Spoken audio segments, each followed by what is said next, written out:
Hello दोस्तों, नमस्कार। Santoshi IAS में आप सभी का स्वागत है। आज यहाँ पर इकोनॉमिक्स का पोर्शन है। इकोनॉमिक्स के पोर्शन में हम वही करेंगे जो अपडेट नहीं करना होता है। क्या मतलब, मेरे कहने का मतलब है इकोनॉमिक्स चैप्टर में ऐसे भी चैप्टर होते हैं जो पुराने डाटा पर होते हैं, लेकिन जो ऐसे चैप्टर होते हैं जो कभी भी मतलब अब 2011 का जो सेंसस आया था उसका जब अगला नेक्स्ट सेंसस होगा तभी अपडेट होगा, और वो पुराने से ही पूछा जाएगा। तो हम यहाँ पर जो भी चैप्टर है भारत जनसंख्या और नगरीकरण, यहाँ से हर बार क्वेश्चन आया है, चाहे आपका आरओ हुआ, चाहे बीपीएससी हुआ, चाहे यूपी पीसीएस हुआ, हर जगह बार क्वेश्चन पूछा जाता है। तो चलते हैं, हम कर लेते हैं। सिर्फ ये आपको बता देना चाहता हूँ, ये सिर्फ रिवीजन के पर्पज से है।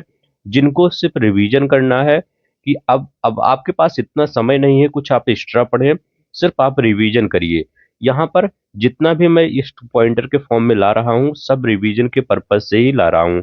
कुछ नया मैं नहीं पढ़ा रहा हूँ, जो पढ़ाया हूँ उसी का सब कुछ रिवीजन चल रहा है। तो मैं आपसे रिक्वेस्ट करता हूँ, चाहे आप वीडियो देख के रिवीजन करिए या आपके पास ये बुक हो इससे रिवीजन करिए, लेकिन रिवीजन करिए क्योंकि रिवीजन ही वहां पर काम आएगा। दूसरी बात ये है, ये जो आप थंबनेल में बुक देख रहे हैं, ये बुक जो है, ये कोई भी पॉइंटर देख लीजिए और इस पॉइंटर से मिला लीजिए। हर पॉइंटर से इसमें ज्यादा क्वेश्चन दिए गए हैं। यहाँ पर कोई भी क्वेश्चन नहीं छोड़ा मैंने। देखा है मार्केट में कई बुक है पॉइंटर के फॉर्म में, लेकिन ये जो पॉइंटर है इसमें सबसे अच्छा और सबसे मतलब इसमें कोई भी मतलब अब मिस्टेक बहुत कम है, मतलब रेयर केस में मिस्टेक मिलता है यहाँ पर। और ये जो पॉइंटर है, और अभी ये लेटेस्ट पॉइंटर है जो अभी रिसेंट में क्वेश्चन पूछे गए हैं, उसी के सब जो वही पॉइंटर है वही आया है, वही मैं करवा रहा हूँ। तो चलते हैं, जो लोग नए होंगे प्लीज सब्सक्राइब कर लेंगे ताकि हमको मोटिवेशन मिले कि और भी आपको वीडियो लाना है। तो चलते हैं, सब्सक्राइब लाइक कर दीजिएगा क्योंकि थोड़ा सा यहाँ पर समय लगता है। ज्यादा नहीं, 11 पेज है, 11 पेज में हम बढ़िया से देख लेते हैं। बहुत जल्दी नहीं चलेंगे, आराम से चलेंगे। करें कि पहला क्वेश्चन क्या कर रहा है। पहला क्वेश्चन कर रहा है, देखिए मैं जूम कर देता हूं ताकि आपको दिखे। करें, क्वेश्चन कर रहा है कि बढ़ती आबादी का पेट भरने के लिए भारतीय कृषि में महत्वपूर्ण तकनीकी और संस्थागत सुधारों की आवश्यकता है। पहला तो ये कर रहा है। दूसरा कर रहे हैं, भारत के कई क्षेत्रों में बड़ी संख्या में किसान अभी भी कृषि के लिए मानसूनी वर्षा और मिट्टी की प्राकृतिक उर्वरता पर निर्भर है। जैसे आप कहीं और मत जाइए, अपने बुंदेलखंड एरिया में देखिए, कहीं कहीं ऐसा एरिया है जहां पर आज भी लोग किस पर भगवान के सोचते हैं कि बारिश मानसूनी वर्षा आ जाए और हो जाए, क्योंकि वहां पर जो सिंचाई का अभाव है वो मतलब सिंचाई की सुविधा वो बहुत कम है। तो ये भी आपका सही है, और मिट्टी को उर्वरता पर भी निर्भर रहते हैं। तो दूसरा वाला सही रहा। पहला कह रहा है बढ़ती आबादी का पेट भरने के लिए। हाँ, अगर आप जो बढ़ती आबादी बढ़ रही है, अगर आप नई नई तकनीकों का यूज नहीं करेंगे तो पेट भरना मुश्किल है। क्योंकि जब आप यूरिया यूज करेंगे, खाद यूज करते हैं, तो ये सब तकनीकी थ्रू आ रहा है अब। और नए नए मशीनरी यूज करते हैं आप एग्रीकल्चर में, तो वो सब समय को बचा देता है। तो उसके लिए भी तकनीक मतलब टेक्नोलॉजी और संस्थागत सुधारों की आवश्यकता है। तो ये भी कह रहा है और ये भी कह रहा है, लेकिन ये भी सही है और ये भी सही है, लेकिन व्याख्या नहीं कह रहा कर रहा है। तो तकनीकी सुधारों के लिए तो इसमें मानसूनी वर्षा और मिट्टी से कोई रिलेटेड नहीं है, क्योंकि ये सब प्राकृतिक चीजें, इसमें आप चेंज नहीं कर सकते। न मानसून में चेंज करते ना मिट्टी में चेंज कर सकते हैं।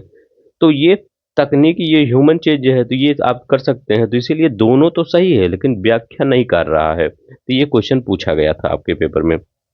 आप देखिए यहाँ पर क्वेश्चन क्या पूछ रहे हैं, दोनों कथन कौन से हैं। पहला कथन देखिए, पहला कथन कह रहा है देश के पर्यावरण को बनाए रखने के लिए जनसंख्या नियंत्रण आवश्यक है।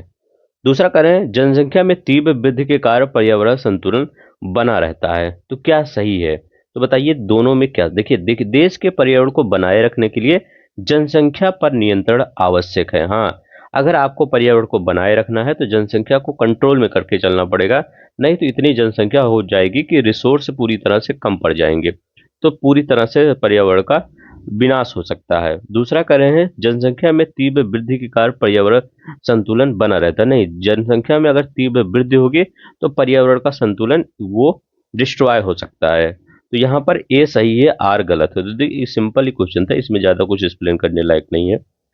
आप देखिए यहाँ पर कह रहे हैं सूची फर्स्ट करें और सूची सेकंड करें, कह रहे हैं पहले सूची को दूसरे सूची में और ये सब मिलान दिया गया है। करें उपयुक्त जनसंख्या सिद्धांत, तो उपयुक्त जनसंख्या सिद्धांत इसको किसने दिया था? एडविन केनन ने दिया था। किसने दिया था उपयुक्त जनसंख्या सिद्धांत को? किसने दिया था? एडविन केनन ने दिया था। सामाजिक अप समायोजन सिद्धांत, तो सामाजिक अप समायोजन सिद्धांत किसने दिया था? हेनरी जॉर्ज ने दिया था। ये याद रखिएगा, सामाजिक अपसमयोजन सिद्धांत हेनरी जॉर्ज ने। जनसंख्या संक्रमण सिद्धांत, ट्रांजिशन जो प्रिंसिपल है, ये किसने दिया था? थॉमसन ने दिया था। याद रखिए, जनसंख्या संक्रमण सिद्धांत थॉमसन ने। जनसंख्या खाद्यान्न आपूर्ति सिद्धांत तो मालथस ने दिया था। ऐसे क्वेश्चन जब आ जाते हैं थोड़ा सा टफ हो जाता है, तो ये मालथस ने दिया था। अब देखिए दूसरा क्वेश्चन, ये क्या कर रहा है, ये वाला क्वेश्चन देखिए। अखिल भारतीय जनगणना का प्रथम प्रयास 1872 में किया गया। हाँ, करें सन 1881 में दशकीय जनगणना एक नियमित व्यवस्था बन गई। करें दशकीय जनसंख्या जो एक नियमित व्यवस्था बन गई। हाँ, ये भी सही है। वर्ष 1900 से 1960 के बीच 60 सालों के दरमियान शहरी आबादी पूरी आबादी का 10.80% से बढ़कर 17.97% हो गया। अब एक ऐसे क्वेश्चन याद किया करिए, पढ़ डाटा याद रखना चाहिए, क्योंकि ऐसा क्वेश्चन अभी आरओ का एग्जाम हुआ था उत्तर प्रदेश पीसीएस के थ्रू, तो वो क्या हुआ था, उसमें पूछ लिया था आरओ के एग्जाम में। तो उसमें याद रखिएगा नगरीकरण जनसंख्या लाइक 31.1 शायद थी, 31 पॉइंट वो शहर की जनसंख्या पूछा था। अब देखिए यहाँ पर क्या पूछा है, तीनों कथन सही है। तो 1900 से 1960 के बीच 60 सालों के दरमियान आबादी पूरी आबादी का 10 दशमलव मतलब शहरी आबादी के दरमियान शहरी आबादी जो है वो 10.84% है। लेकिन अब क्या बढ़कर कितना हो गया, 17.97% हो गया। तो ये क्या करें, सही है। तो देखिए पहली 1872 में, नियमित 1881 में, तीनों कथन आपका सत्य है। अब देखिए यहाँ पर 2011 के अनुसार देश में सबसे अधिक अनुसूचित जनजाति है, मतलब कह रहे हैं सबसे ज्यादा ट्राइबल कौन सी है देश में, तो ये याद रखें भील। क्या याद रखेंगे, भील। जो आपके 2000, अब देखिए कोई भी हो लेकिन जो 2011 की जनगणना करता है उसी के हिसाब से हम चलेंगे। तो भील सबसे ज्यादा अनुसूचित जनजाति। 2011 की जनगणना के अनुसार बिहार में महिला साक्षरता दर क्या है? बिहार में महिला साक्षरता दर कितना है? 51.50%। अब बिहार में तो इतना है, एक हमारे यहाँ एक श्रावस्ती जिला है, वहां पर तो यहाँ पर बिहार से भी कम है। ये मतलब उत्तर प्रदेश में एक श्रावस्ती जिला है, वहां पर इससे भी कम है। तो याद रखिएगा ये सबको बढ़ाना होगा कि बिहार में महिला साक्षरता कितना है, 51.50%, 51.50%, ये याद रखेंगे। टी माल्थस ने द माल्थुसियन थ्योरी नामक प्रसिद्ध सिद्धांत को प्रतिपादित किया जो संबंधित है जनसंख्या से। तो टिल माल्थस ने द माल्थुसियन थ्योरी नामक प्रसिद्ध जनसंख्या को प्रतिपादित किया जो संबंधित है जनसंख्या से। जनसांख्यिकी लाभांश है, तो 15 से 59 कार्यशील। अब देखिए जनसांख्यिकी लाभांश क्या होता है, ये होता है कि कितने जनसंख्या जितने कितने ऊपर के जनसंख्या है और एवं मतलब यहाँ देखा जाता है नीचे देखा जाता है, इसके बीच में कितनी ऐसी जनसंख्या है जिसको कार्य जो लगी, अगर कार्य में लगी तो मैक्सिमम आउटपुट दे सकती है, वही कार्यशील जनसंख्या होती है। मतलब क्या, अभी बच्चे को कह देंगे कि आप 10 घंटे काम करें तो वो क्या कितना काम बच्चा कर पाएगा, बहुत ही कम कर पाएगा। अगर किसी सीनियर सीनियर सिटीजन को कह दें जो 60-70 साल के हैं, उनसे कह देंगे आप काम करिए, वो कितना कर पाएंगे काम, बहुत कम। लेकिन अगर हम 15 से 59 साल की एज में देखेंगे तो वो बहुत ज्यादा काम कर पाएंगे, उनकी इफिशियंसी काम करने की जो क्षमता होगी वो हाई होगी। तो यही होती है कार्यशील जनसंख्या, कितना, 15 से 59 याद रखेंगे। अब देखते हैं यहाँ पर, देखते हैं क्या कर रहा है। देश में नागरिक पंजीकरण प्रणाली CRS नागरिक पंजीकरण प्रणाली है के अंतर्गत जन्म तथा मृत्यु की घटना को पंजीकृत कराना अनिवार्य है 21 दिनों के अंदर।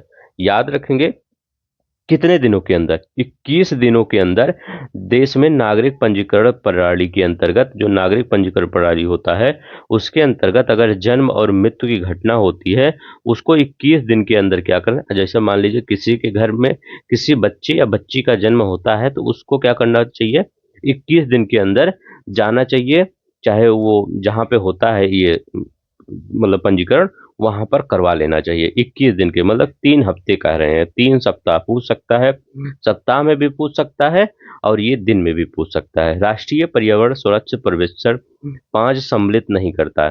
तो राष्ट्रीय पर्यावरण स्वास्थ्य सर्वेक्षण जो 5 है सम्मिलित नहीं करता। HIV परीक्षण को ये मतलब नहीं करता। किसको? HIV परीक्षण को नहीं करता ये। जनसंख्या के प्राकृतिक वृद्धि परिणाम है, तो क्या है?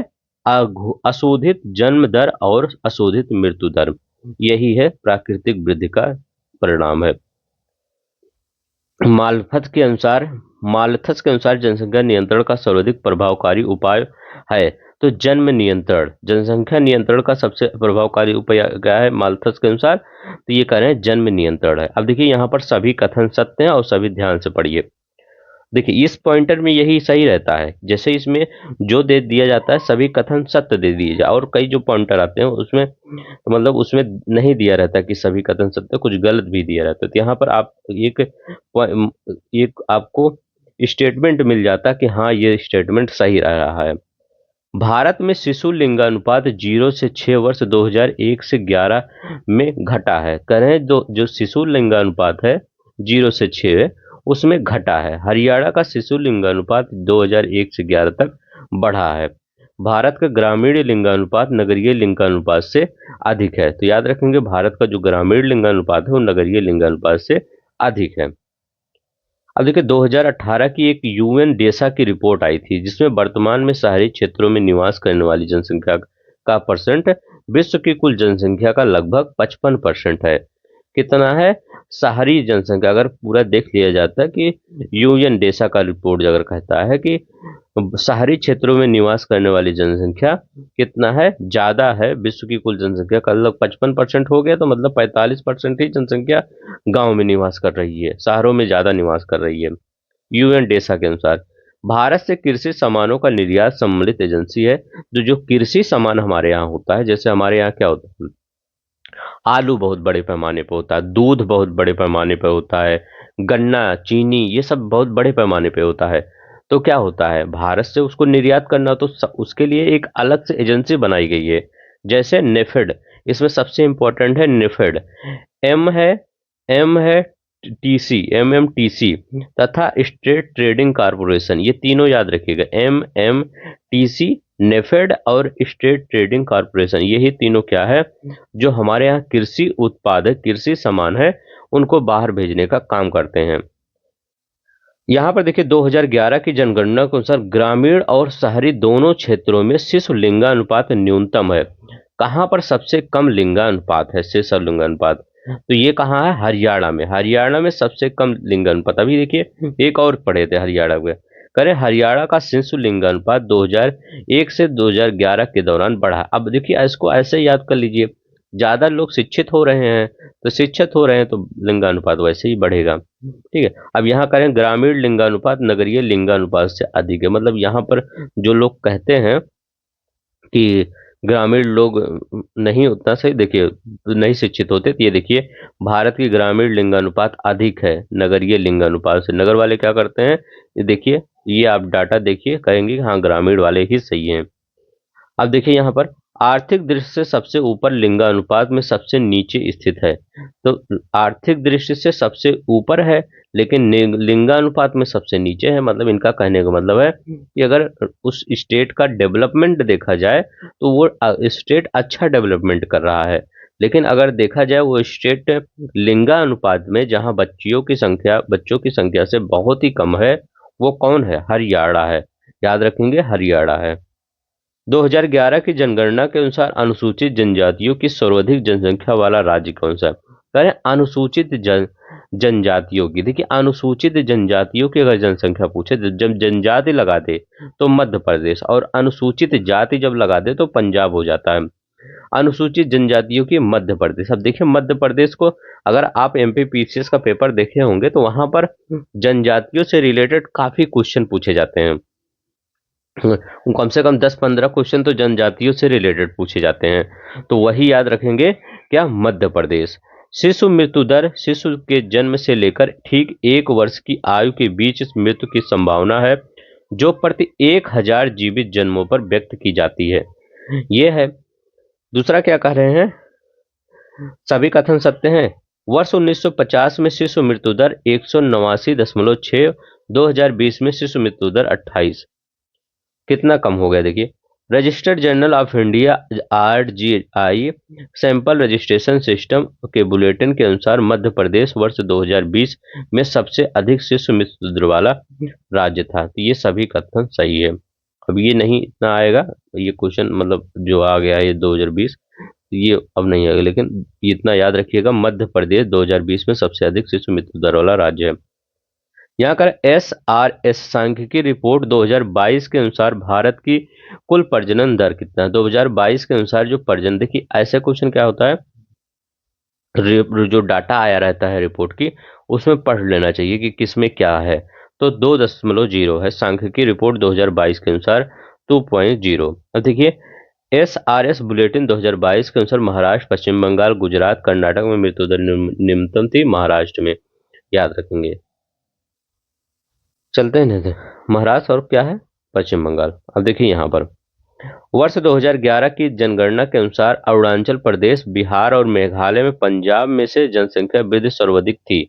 करें अगर 2011 की जनगणना हम देखा जाए तो अगर अरुणाचल प्रदेश वहां दिया है, बिहार दिया है, मेघालय दिया है और पंजाब में जनसंख्या वृद्धि सबसे ज्यादा कहाँ थी, तो मेघालय में सबसे ज्यादा वृद्धि दर थी। ये वाले जो स्टेट दिए हैं ये 2011 की जनगणना के अनुसार मिजोरम, गोवा और हिमाचल प्रदेश में तथा महाराष्ट्र में महिला साक्षरता दर सर्वाधिक अधिक है। मिजोरम में महिला साक्षरता दर सर्वाधिक। देखिए महिला साक्षरता अगर मिजोरम ऑप्शन में है तो वहां पर मिजोरम लगा दीजिएगा। कैसे मिजोरम लगाएंगे आप, क्योंकि मिजोरम की जो मतलब जो जनसंख्या है वो अधिकतर क्रिश्चियन है, लगभग 90% वहां पे क्रिश्चियन ही है। जब क्रिश्चियन है तो आपको पता होगा क्रिश्चियन कितना पढ़ाई को लेकर डेडिकेटेड रहते हैं, तो याद रखेंगे क्रिश्चियन क्या है मिजोरम में, तो महिला साक्षरता दर भी वहां हो जाएगी। ठीक है, मिजोरम अगर ऑप्शन में है तो मिजोरम लगा दिया करिए, अगर केरल नहीं है मान लीजिए। तो 2011 की जनगणना के अनुसार मणिपुर और पंजाब, असम और मध्य प्रदेश में राज्यों में सर्वाधिक साक्षरता, तो मणिपुर में सर्वाधिक साक्षरता, तो मणिपुर की भी जनसंख्या साक्षर है। वर्ष 2011 की जनगणना कुल साक्षरता दर नगरीकरण के स्तर की दृष्टि से भारत दूसरे स्थान पर है, तो ये मिजोरम है।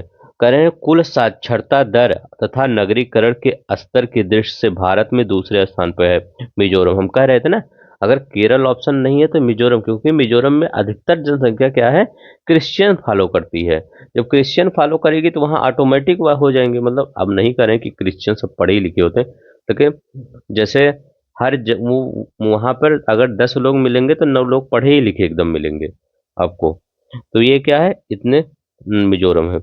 भारत में जनसंख्या ग्रामीण में से शहरी परियोजन अधिक है। भारत में जनसंख्या का ग्रामीण से शहरी में परियोजन अधिक है। करें ग्रामीण से ग्रामीण प्रव्रजन मुख्यतः महिला प्रव्रजन है। करें ग्रामीण से ग्रामीण प्रव्रजन मुख्यतः महिला प्रव्रजन है। अब देखिए ये क्या है, लिखा गया है प्रव्रजन। प्रव्रजन का आधे लोग मीनिंग नहीं समझ पाएंगे, ये होता है माइग्रेशन। क्या होता है, माइग्रेशन में लिख देता हूँ, माइग्रेशन। ठीक, तो माइग्रेशन मतलब प्रवासन जो होता है वो। कह रहे हैं कि आप देखिए यहाँ पर कहना क्या चाहते, देखिए कुछ जल्दबाजी में आप यहाँ पर गलत कर सकते हैं, वहां पर पेपर में कह रहे हैं भारत में जनसंख्या का ग्रामीण से शहरी प्रव्रजन अधिक है। अब ये कह रहे हैं ग्रामीण से शहरी प्रव्रजन, देखिए शहरी प्रव्रजन कहाँ है, जैसे शहर में जो लोग रहते हैं वो वहीं पर अपना मतलब कोई भी बिजनेस करना हुआ, नौकरी करना वहीं कर लेते हैं, लेकिन जो ग्रामीण वाला है, ग्रामीण वाले क्या करते हैं, वहां पर ना कोई इंडस्ट्री है ना कुछ है, तो इसलिए वो क्या करते हैं, वो बाहर चले जाते हैं दूसरी जगह, चाहे वो विदेश जाएं या चाहे किसी अपने बड़े सिटी में चले जाएं। तो वही कह रहा है कि भारत में जनसंख्या का ग्रामीण से शहरी प्रव्रजन अधिक है। तो ये क्या कर रहे हैं, भारत में जनसंख्या का ग्रामीण से शहरी प्रव्रजन अधिक है। तो ये कह रहे हैं शहरी प्रव्रजन अधिक, तो ये गलत है, ग्रामीण प्रव्रजन अधिक है। ग्रामीण प्रवजन अधिक है, शहरी प्रवजन कम है। और यहाँ करें शहरी, इतना सिर्फ देखिए आप, लिखा गया है यहाँ जो लिखा गया है, ये करें शहरी प्रवजन अधिक है, तो शहरी प्रवजन अधिक नहीं है, ग्रामीण प्रवजन अधिक है। क्योंकि ग्रामीण लोग के पास इंडस्ट्री नहीं है, वो बाहर जाते हैं प्रवास माइग्रेशन करने। तो माइग्रेशन किसका अधिक है? ग्रामीण का अधिक है, शहरी का कम है। तो वही यहाँ पर गलत किया गया है कि शहरी का प्रयोजन अधिक बताया गया है ऊपर, तो इसलिए गलत है। दूसरा करें ग्रामीण प्रवजन मुख्यतः महिला प्रवजन है। तो हाँ, ग्रामीण से ग्रामीण प्रवजन जो होता है, माइग्रेशन होता है, ग्रामीण से ग्रामीण प्रवसन, वो क्या होता है? महिला प्रवसन होता है। तो ये सही है। जैसे महिलाएं क्या होती हैं, कोई जैसे एनजीओ हुआ या कोई कार्यकर्ता संगठन हुआ, तो एक गांव से दूसरे गांव में वो अपना क्या करती हैं, आप जाती हैं। जैसे सखी योजना नहीं आती एक सरकार की, तो वो क्या करते हैं, वो वहां पर जाते हैं अपना काम धंधा करने। तो ग्रामीण से ग्रामीण देखेंगे तो महिला वाला, क्योंकि महिलाएं दूर ज्यादा नहीं जाती। अब महिलाओं को कह दिया जाए वो शहर में जाएं, तो बहुत रेयर केस में जाती है महिलाएं शहर में काम करने। वो पास के गांव में अगर देखती हैं या दूर के थोड़ा गांव में देखती हैं, तो वहां पर कोई अगर काम मिल जाता है तो वो वहां कर लेती हैं। तो ये है ग्रामीण से ग्रामीण माइग्रेशन मुख्यतः महिला प्रवजन है। तो ये सही है, तो याद रखेंगे ये सही है। और ये यहाँ पर गलत है। यहाँ कह रहा है शहरी प्रवजन अधिक है, शहरी माइग्रेशन अधिक नहीं है, ग्रामीण माइग्रेशन अधिक होता है। तो ये यहाँ पर सही हो जाएगा। ये पहला वाला असत्य हो जाएगा, दूसरा वाला सत्य हो जाएगा। चलते हैं हम नेक्स्ट देखते हैं। अगर आपको समझ में आ रहा होगा, देखिए पॉइंटर ये पढ़ने का नहीं मतलब मैं पढ़ दूं, ज़्यादा कम समय रहता है तो पढ़ देता हूँ, लेकिन अगर समय है तो आपके लिए बता देता हूँ। अब यहाँ देखिए, भारत के उत्तर पूर्वी राज्यों में अनुसूचित जाति की जनसंख्या बहुत कम है। कह रहे हैं कि भारत के उत्तर पूर्वी राज्यों में अनुसूचित जाति की जनसंख्या बहुत कम है। हाँ, बहुत कम है। भारत के उत्तर पूर्वी राज्यों में कृषि के अंतर्गत भूमि परसेंट बहुत कम है। तो अनुसूचित जाति की अगर जनसंख्या कम रहेगी, उसमें भूमि परसेंट का क्या लेना देना है? उसमें कोई लेना देना नहीं, भूमि परसेंट कम है ज्यादा है। तो दोनों तो सही है, दोनों ही सही है, क्योंकि वहां पर कृषि भूमि की जनसंख्या कमी है। क्योंकि आप देखेंगे उत्तर पूर्वी नॉर्थ ईस्ट में देखेंगे, वहां पहाड़ी एरिया ज्यादा पड़ जाता है। तो वहां पर जब पहाड़ी एरिया पड़ जाता है, तो इसलिए खाने की कृषि की कमी वहां मिलती है। तो जब कृषि के अंतर्गत जब भूमि कम मिलती है, तो वहां पर ये नहीं हो सकता कि अनुसूचित जनजाति कम है। तो दोनों ही सही है, लेकिन व्याख्या नहीं कर रहा है, तो ये याद रखेंगे। यहाँ पर कैसे क्वेश्चन आप पूछा करिए। अगर जैसे आप जब पेपर दे रहे हैं, तो वहाँ ऐसा सोचिए कि हमारे सामने एक कोई बैठा है और मैं हूँ। तो मैं पूछ रहा हूँ उनसे कि उत्तर पूर्वी अनुसूचित राज्यों में, जैसे मैं ही क्वेश्चन कर रहा हूँ सामने वाले से, कि उत्तर पूर्वी राज्यों में अनुसूचित जनसंख्या बहुत कम है, मैं कह रहा हूँ। तो क्या मैं सही बोल रहा हूँ? तो वो कहेंगे हाँ आप सही बोल रहे हैं, उत्तर पूर्वी राज्यों में जनसंख्या बहुत कम है। तब आप कहेंगे बताइए मैं क्यों क्यों ये कम है? तो वो अगर आपके सामने वाले आंसर दे रहे हैं कि ऐसा है कि वहां पर कृषि का अंतर्गत भूमि कम है, तो आप कहेंगे ये कोई लॉजिक नहीं हुआ कि कृषि के अंतर्गत भूमि कम है इसलिए अनुसूचित जनसंख्या कम है। तो ऐसे ही कथन कारण कर लिया करिए वहां पर। अब देखिए यहाँ पर, भारत एक नगरीय जनाधिक्य वाला देश का उदाहरण है। भारत के अधिकांश देश बड़े नगरों में पर्याप्त अवस्थापना का अभाव है। तो कह रहे हैं भारत का एक नगरीय जनाधिक्य वाला। अब क्या भारत एक नगर जनसंख्या वाला है? तो भारत एक गांव का देश कहलाता है। तो पहला वाला तो ऐसे ही गलत हो गया। कह रहे भारत के अधिकांश बड़े शहरों में पर्याप्त अवस्थापना का अभाव है। तो हाँ, बहुत से बड़े शहर हैं जहां पर पर्याप्त अवस्थापना मतलब इंफ्रास्ट्रक्चर की कमी है। बहुत बड़े बड़े सिटी हैं जहां पर सिर्फ कुछ ही सिटी हैं जो राजधानी लिए हैं, वही डेवलप हैं। और बहुत से बड़े शहर हैं वो नहीं उतना डेवलप कर पाए हैं। जैसे उत्तर प्रदेश में अगर हम आप लखनऊ को छोड़ दिया जाए, तो बहुत से ऐसे सिटी हैं जो अभी डेवलप नहीं कर पाए, मेट्रो तक नहीं आया है वहां पे। तो क्या है? तो यही याद रखिएगा का कमी है। तो किंतु आर सही है, ये वाला सही है, ये गलत है। 2011 की जनगणना के भारत की कुल नगरीय जनसंख्या में महानगरों की जनसंख्या का परसेंट है। तो कह रहे हैं भारत की अगर कुल नगरीय की जनसंख्या में देखा जाए तो महानगरों की, अब देखिए इसका आंसर क्या का पूछने का तरीका क्या है। इनका पूछने का तरीका है कि अगर भारत में नगरीय कुल जनसंख्या देखे, नगरीय चाहे छोटे नगर हो चाहे महानगर हो, वो नगर में ही आ जाएंगे। मान लीजिए ये है, तो यहाँ छोटे नगर हो या बड़े नगर हो, तो महानगर में कह रहे हो उसमें जनसंख्या कितनी रहती है। महानगरों की पूछ रहे हैं कि महानगरों की जनसंख्या कितनी रहती है। तो महानगरों में 42.61%। कितना? 42.61%। मतलब अगर महानगर की बात करें, जैसे मुंबई हुआ, दिल्ली हुआ, कोलकाता हुआ, चेन्नई हुआ, ये महानगर हैं, तो यहाँ पर जनसंख्या कितनी है? 42.61%। 2011 की जनगणना के अनुसार गुजरात हुआ, आंध्र प्रदेश हुआ, महाराष्ट्र हुआ, पश्चिम बंगाल का नगरीय नगरीकरण का अवरोही क्रम क्या है? करें गुजरात, आंध्र प्रदेश, महाराष्ट्र, पश्चिम बंगाल। तो देखिए महाराष्ट्र में सबसे ज्यादा नगरीकरण है, याद रखेंगे। इसके वो गुजरात आता है, आंध्र प्रदेश इसमें जो दिया है वो। इसके बाद पश्चिम बंगाल आता है 31.9%। अब देखिए यहाँ पर 2011 की जनगणना के अनुसार मध्य प्रदेश, महाराष्ट्र, पंजाब, उत्तर प्रदेश में सर्वाधिक ग्रामीण जनसंख्या है। तो उत्तर प्रदेश में सर्वाधिक ग्रामीण जनसंख्या है। कहाँ पर? उत्तर प्रदेश में सबसे ज्यादा ग्रामीण जन, परसेंटेज नहीं पूछा, ग्रामीण जनसंख्या पूछा खाली। लक्षद्वीप, अंडमान निकोबार द्वीप, दादर और नागर हवेली तथा पुडुचेरी में सबसे कम नगरीकृत जनसंख्या कहाँ है? सबसे कम नगरीकृत, तो वहां पर अंडमान निकोबार द्वीप समूह में सबसे कम नगरीकृत जनसंख्या है, ये जो दिया गया है। अंडमान निकोबार में यहाँ सबसे ज्यादा है, दादर नगर हवेली भी ये में है, पुडुचेरी में भी है, लेकिन अंडमान में सबसे कम। स्मार्ट नगर विकास का लक्ष्य अच्छा शासन, अच्छा हरित नगर, सुव्यवस्थित गतिशीलता।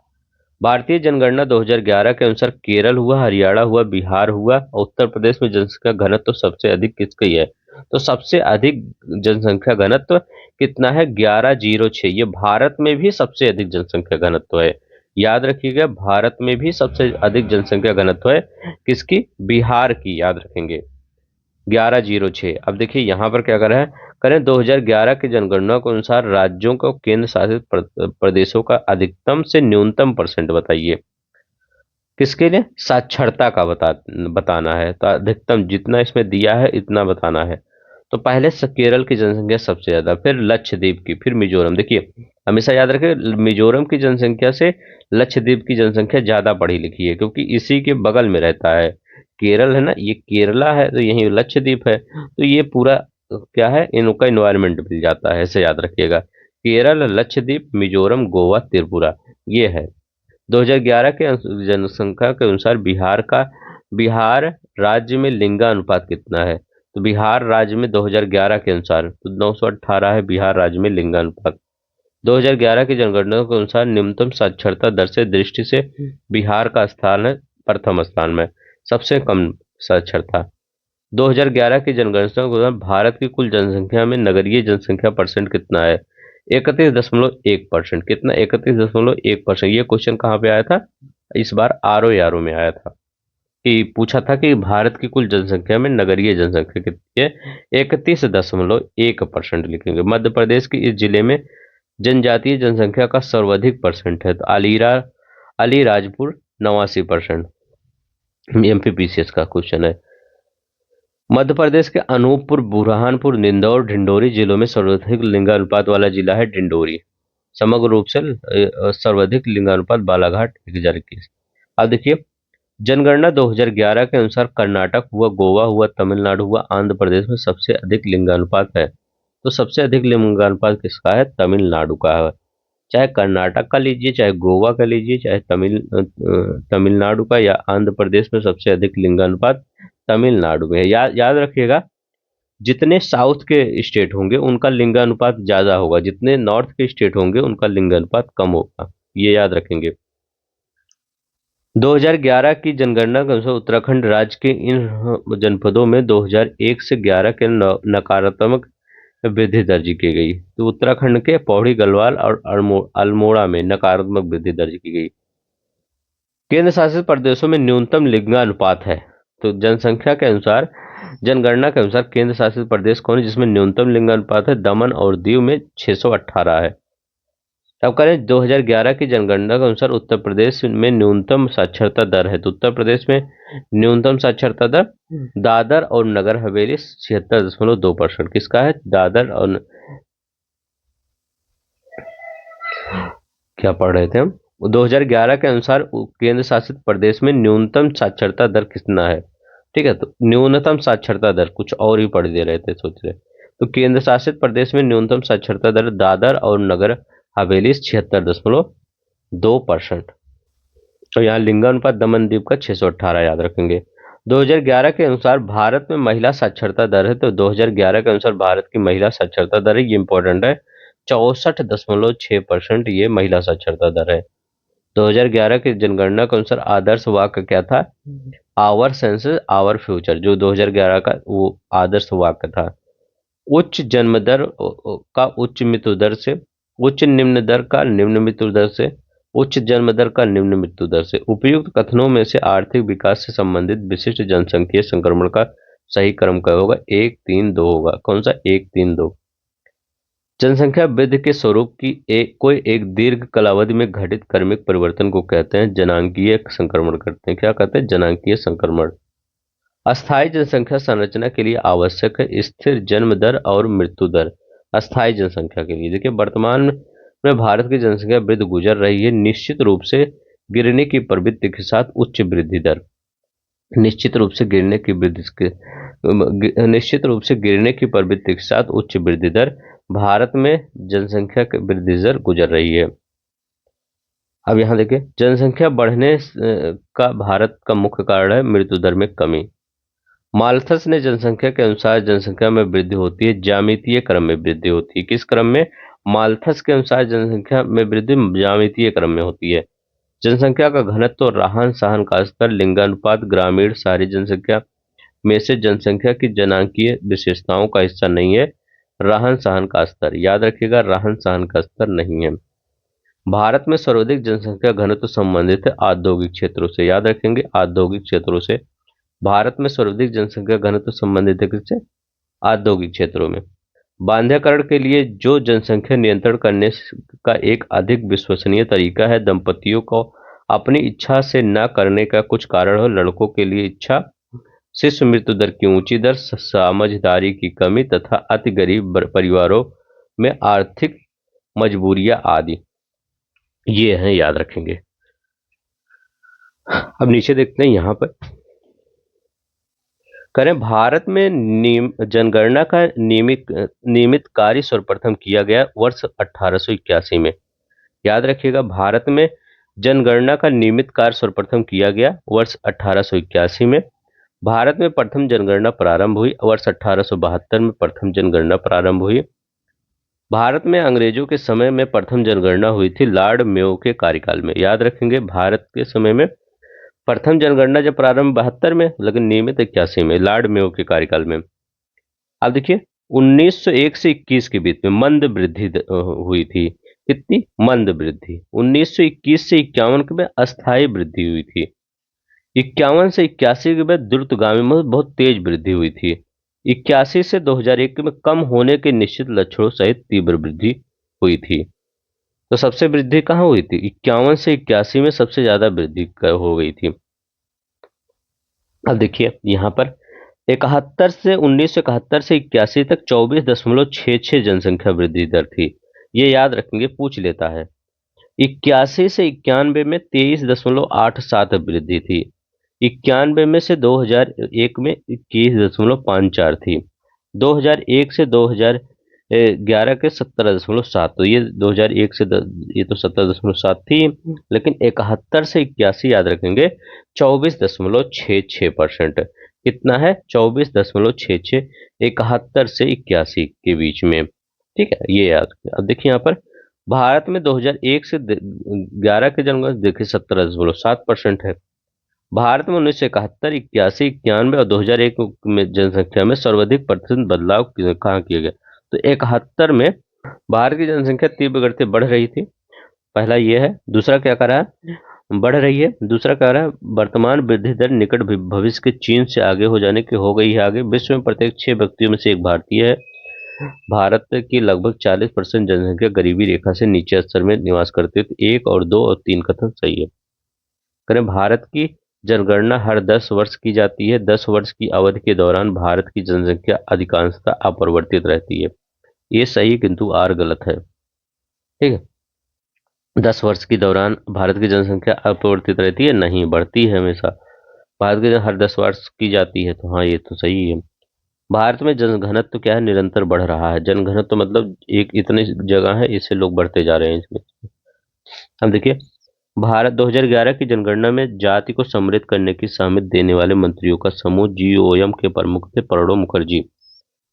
भारत की जनगणना 2011 के अनुसार सर्वाधिक जनसंख्या वाला राज्य है तो उत्तर प्रदेश सर्वाधिक जनसंख्या। तो भारत की जनगणना 2011 के अनुसार सर्वाधिक जनसंख्या वाला राज्य उत्तर प्रदेश। उत्तर प्रदेश में देश में सबसे अधिक जनसंख्या वाला बना हुआ है, ये तो सही। बिहार, पश्चिम बंगाल, महाराष्ट्र क्रमशः अवरोही क्रम में है। बिहार, पश्चिम बंगाल, महाराष्ट्र, परंतु आर गलत है, तो ये याद रखिए, ये तो सही है, ये गलत है। इसमें कह रहे हैं बिहार, पश्चिम बंगाल और महाराष्ट्र क्रमशः अवरोही क्रम में है, तो गलत है ये। कैसे? देखिए यहाँ पे क्या है, महाराष्ट्र का रहा है, बिहार, पश्चिम बंगाल, महाराष्ट्र का रहा, तो अवरोही क्रम में। देखिए, पहले सबसे ज्यादा जनसंख्या किसकी है? उत्तर प्रदेश की। दूसरे पे कौन सा है? महाराष्ट्र है। तीसरे पे कौन सा है? तीसरे पे आपका बिहार है। और चौथे पे कौन सा है? पश्चिम बंगाल है। तो याद रखिएगा, ये इम्पोर्टेंट है। उत्तर प्रदेश, फिर महाराष्ट्र, फिर बिहार, फिर पश्चिम बंगाल, ये जनसंख्या क्या है? ये जनसंख्या आपका घटते क्रम में है। यूपी सबसे ज्यादा है, फिर महाराष्ट्र है, फिर बिहार है, फिर पश्चिम बंगाल है। तो ये वाला आंसर होगा। देखिए, भारत के राज्यों की दृष्टि से द्वितीय 2011 तथा क्षेत्रफल की दृष्टि से तृतीय स्थान पे है। तो देखिए, भारत में राज्यों की दृष्टि से, जनसंख्या दृष्टि से जो महाराष्ट्र है वो किसके स्थान पर? दूसरे स्थान पर, अभी हम यहाँ बताए हैं। और क्षेत्रफल की दृष्टि से तथा क्षेत्रफल की दृष्टि से तृतीय स्थान पे है। तो हाँ, क्षेत्रफल की पहले स्थान पे कौन सा है? राजस्थान है क्षेत्रफल की दृष्टि से। दूसरे पे मध्य प्रदेश है। तीसरे पे कौन सा है? आपका महाराष्ट्र है। तब यूपी यूपी आता है, तो याद रखेंगे महाराष्ट्र। उत्तर प्रदेश के पश्चात जिस राज्य की जनसंख्या सर्वाधिक है वो है महाराष्ट्र है। राज्यों का सही अवरोही और उनकी जनसंख्या 2011 के अनुसार क्या है? उत्तर प्रदेश सबसे ज्यादा जनसंख्या है, फिर महाराष्ट्र है, फिर बिहार है, फिर पश्चिम बंगाल है, ये याद रखेंगे। और उत्तर प्रदेश, बिहार, महाराष्ट्र और पश्चिम बंगाल की जनसंख्या का अवरोही है। तो देखिए, यहाँ पर क्या दिया है? उत्तर प्रदेश, आंध्र प्रदेश पढ़ रहे हैं, आंध्र प्रदेश, बिहार, महाराष्ट्र, पश्चिम बंगाल की जनसंख्या अवरोही क्रम में है। तो ये महाराष्ट्र, फिर बिहार, फिर पश्चिम बंगाल, फिर आंध्र प्रदेश। ठीक है, तो ये देखिए आंध्र प्रदेश दे रहा है यहाँ पे। ठीक है, तो सही है, क्योंकि मैं वो सोच रहा था कि ये क्षेत्रफल, तो याद रखेंगे कि आंध्र प्रदेश है। तो ये देख लीजिएगा, पहले उत्तर प्रदेश की जनसंख्या है, फिर महाराष्ट्र की, फिर बिहार की, फिर पश्चिम बंगाल की, फिर आंध्र प्रदेश। भारत में एक तिहाई जनसंख्या जिन राज्यों में संकेंद्रित है, ये कहाँ है? उत्तर प्रदेश, महाराष्ट्र और बिहार में। एक तिहाई जनसंख्या मतलब 100 में 33 लोग यहीं रहते हैं। कर्नाटक हुआ, मध्य प्रदेश हुआ, तमिलनाडु हुआ, उड़ीसा में जनसंख्या की दृष्टि से सबसे छोटा राज्य कौन सा है? तो जो सबसे छोटा राज्य कौन सा है इसमें? उड़ीसा है। महाराष्ट्र, कर्नाटक, बिहार, मध्य प्रदेश में सबसे कम जनसंख्या किसकी है? तो ये कर्नाटक की सबसे कम जनसंख्या है। वर्ष 2011 की जनगणना के आधार पर मिजोरम, चंडीगढ़, सिक्किम, पुडुचेरी की जनसंख्या का अवरोही क्रम में। पुडुचेरी, मिजोरम, चंडीगढ़ और सिक्किम अवरोही क्रम है। ठीक, ये याद रखिएगा, सबसे ज्यादा इसका, फिर इसका, फिर इसका, अवरोही क्रम में घटते, बढ़ते से घटते। तो नकारात्मक कहाँ हुआ? नागालैंड में नकारात्मक। यहाँ भारत में जनसंख्या की उच्चतम वृद्धि दर रही 1961 से 71 के दौरान। 20वीं सदी के अंतिम दो 61 से कहा था 24.80%, याद रखिए, अभी जो बता रहे थे पीछे वही। 61 से 1961 से याद रखिएगा 71 के दौरान सबसे ज्यादा लोग भारत में मतलब जन्म लिए, उच्चतम वृद्धि दर। 20वीं शताब्दी के अंतिम दो दशकों 1981-2001 के तक उच्चतम जनसंख्या वृद्धि अंकित की गई थी नागालैंड में। ठीक है, तो याद रखिएगा, उच्चतम जनसंख्या वृद्धि प्रतिशत कहाँ की गई? नागालैंड में। आंध्र प्रदेश, बिहार, तमिलनाडु, पश्चिम बंगाल में 2011 में न्यूनतम दशकीय वृद्धि दर हुई थी। आंध्र प्रदेश में 2011 में न्यूनतम दशकीय वृद्धि दर हुई थी, तो याद रखिएगा 2011 न्यूनतम, इसमें जितना ये दिया गया है इसमें करें आंध्र प्रदेश में। मध्य प्रदेश, राजस्थान, बिहार, उत्तर प्रदेश में 2001 से 11 के दौरान जनसंख्या की दशकीय वृद्धि दर, तो ये सर्वाधिक रही। दशकीय वृद्धि दर कहाँ पे रहे? बिहार में। भारत में जनांकीय इतिहास का महाविभाजन कल 1921 को, क्योंकि जब 1921 था, ये देखिए 1921 था, इसके जो पहले था वो क्या था, बहुत कम जनसंख्या वहां पर अ, थी, मतलब बहुत कम जनसंख्या वृद्धि हो रही थी। लेकिन 1921 के बीच में बाद देखेंगे पूरा एक तरीके से विस्फोट ही आ गया, जनसंख्या विस्फोट ही आ गया। तो यही विभाजक वर्ष कहलाता है। भारत की जनसंख्या में सर्वाधिक वार्षिक घातकीय वृद्धि दर दर्ज की गई 1971 से 81 के दशक में। कब? 1971 से 81 के दशक में। अभी हम यहाँ भारत की जनसंख्या सर्वाधिक औसत वार्षिक घातीय वृद्धि दर दर्ज की गई 71 से 81। इससे ज्यादा दर्ज की गई थी उसमें 61 से 71 के बीच में। ठीक है, तो ये भी याद रखेंगे कि कब ज्यादा दर्ज की गई थी और कब, क्योंकि यहाँ पर वहां दिया नहीं गया है अब 61 से 81 में। तो याद रखिए, फिर मैं बता दे रहा हूँ कितना होता। देखिए लिखा गया 1961 से, एक मिनट, 1961 से 71 के बीच में जो दशकीय वृद्धि दर थी वो 24.80% थी। ठीक है, तो ये याद रखिएगा 24.8। देखिए दोनों एक ही था ना, तो इसलिए कंफ्यूज हो गया था। 24.80 1961 से 71 के बीच में थी। और यहाँ क्या कर रहा है, 71 से 81 के बीच में कितनी थी? 24.6%। तो ये याद रखिएगा 24.6% का कितना कहाँ का है? 71 से 81 है। लेकिन अगर 24.8% पूछे, 24.8%, तो 61 से 71 के बीच में है। तो वो 61 से कितना है? वो 71 के बीच में 24.8। तब इससे क्या निकलता है? ऐसे क्वेश्चन एक और आया था क्वेश्चन, ये यहाँ एकदम सही लिखा गया। ये लिखा गया है वर्ष 1971 में 24.80%। एकदम सही है। ये कितना लिखा गया? 1961 से 1971 के बीच में ये है। ठीक है, तो ये 71, ये पीछे वाला 1961 दिखा रहा है। 1961 में कितना है? 1961 से 71 के बीच में, तो इस यही तो 24.80% है। तो ये सबसे ज्यादा है। तो याद रखिएगा 1971 में कितना है? 24.80%, मतलब 61 से 71 के बीच में कर रहा है। और जब 71 से 81 के बीच में कहे तो 24.60%। ठीक है, तो ये याद रखिएगा। दोनों में 71 में थोड़ा सा कम हो जाएगा, 8 से 6 हो जाएगा, और 61 में ज्यादा रहेगा। तो सबसे ज्यादा कहाँ हुई? 61 में। ठीक है, तो ये याद रखेंगे। चलते हैं अपने क्वेश्चन पे, कहाँ पे थे? एक भारतीय जनसंख्या में औसत वर्ष की घातकीय वृद्धि दर दर्ज की गई थी 61 थे। अब यहाँ ऑप्शन वहां होगा 71 से 81 में, और कोई दूसरा ऑप्शन नहीं रहा होगा तो यही होगा। ठीक है, तो याद रखिए 24.6 यहाँ हो जाएगा। करें लक्षद्वीप में सबसे कम जनसंख्या पाई जाती है। करें चंडीगढ़ में सर्वाधिक जनसंख्या। करें हैं अरुणाचल प्रदेश में सबसे कम जनसंख्या घनत्व पाया जाता है। दादर और नगर हवेली जनसंख्या में सर्वाधिक दशकीय वृद्धि दर तो 1, 3, 4। तो एक, चंडीगढ़ में सर्वाधिक जनसंख्या घनत्व पाया जाता है, तो ये गलत है। करें कि अरुणाचल प्रदेश में सबसे कम जनसंख्या घनत्व, तो हाँ 17 लगभग पाया जाता है यहाँ पे, 17 वर्ग किलोमीटर। दादर नगर में 10 की वृद्धि दर। सही है, तो ये याद रखें। भारत में अधिकतम और न्यूनतम जनसंख्या वाले घनत्व वाले राज्य कौन से? बिहार और अरुणाचल प्रदेश। अधिकतम और न्यूनतम जनसंख्या घनत्व वाले राज्य कौन से? बिहार और अरुणाचल प्रदेश है। अधिकतम बिहार है 1106, और अरुणाचल प्रदेश में 17। भारत 2011 की जनसंख्या जनगणना के अनुसार राज्य में जनघनत्व कितना है? अरुणाचल उत्तर प्रदेश में, मतलब राज्य में जनसंख्या घनत्व कितना है अरुणाचल प्रदेश का। भारत में प्रमुख राज्यों में जनसंख्या घनत्व 2011 का अवरोही क्रम है, तो बिहार है, पश्चिम बंगाल, केरल, उत्तर प्रदेश। जनसंख्या घनत्व किसका है? सबसे ज्यादा बिहार का है, फिर किसका है? पश्चिम बंगाल का, फिर केरल का है, फिर उत्तर प्रदेश का। ये अवरोही क्रम में याद रख लीजिएगा।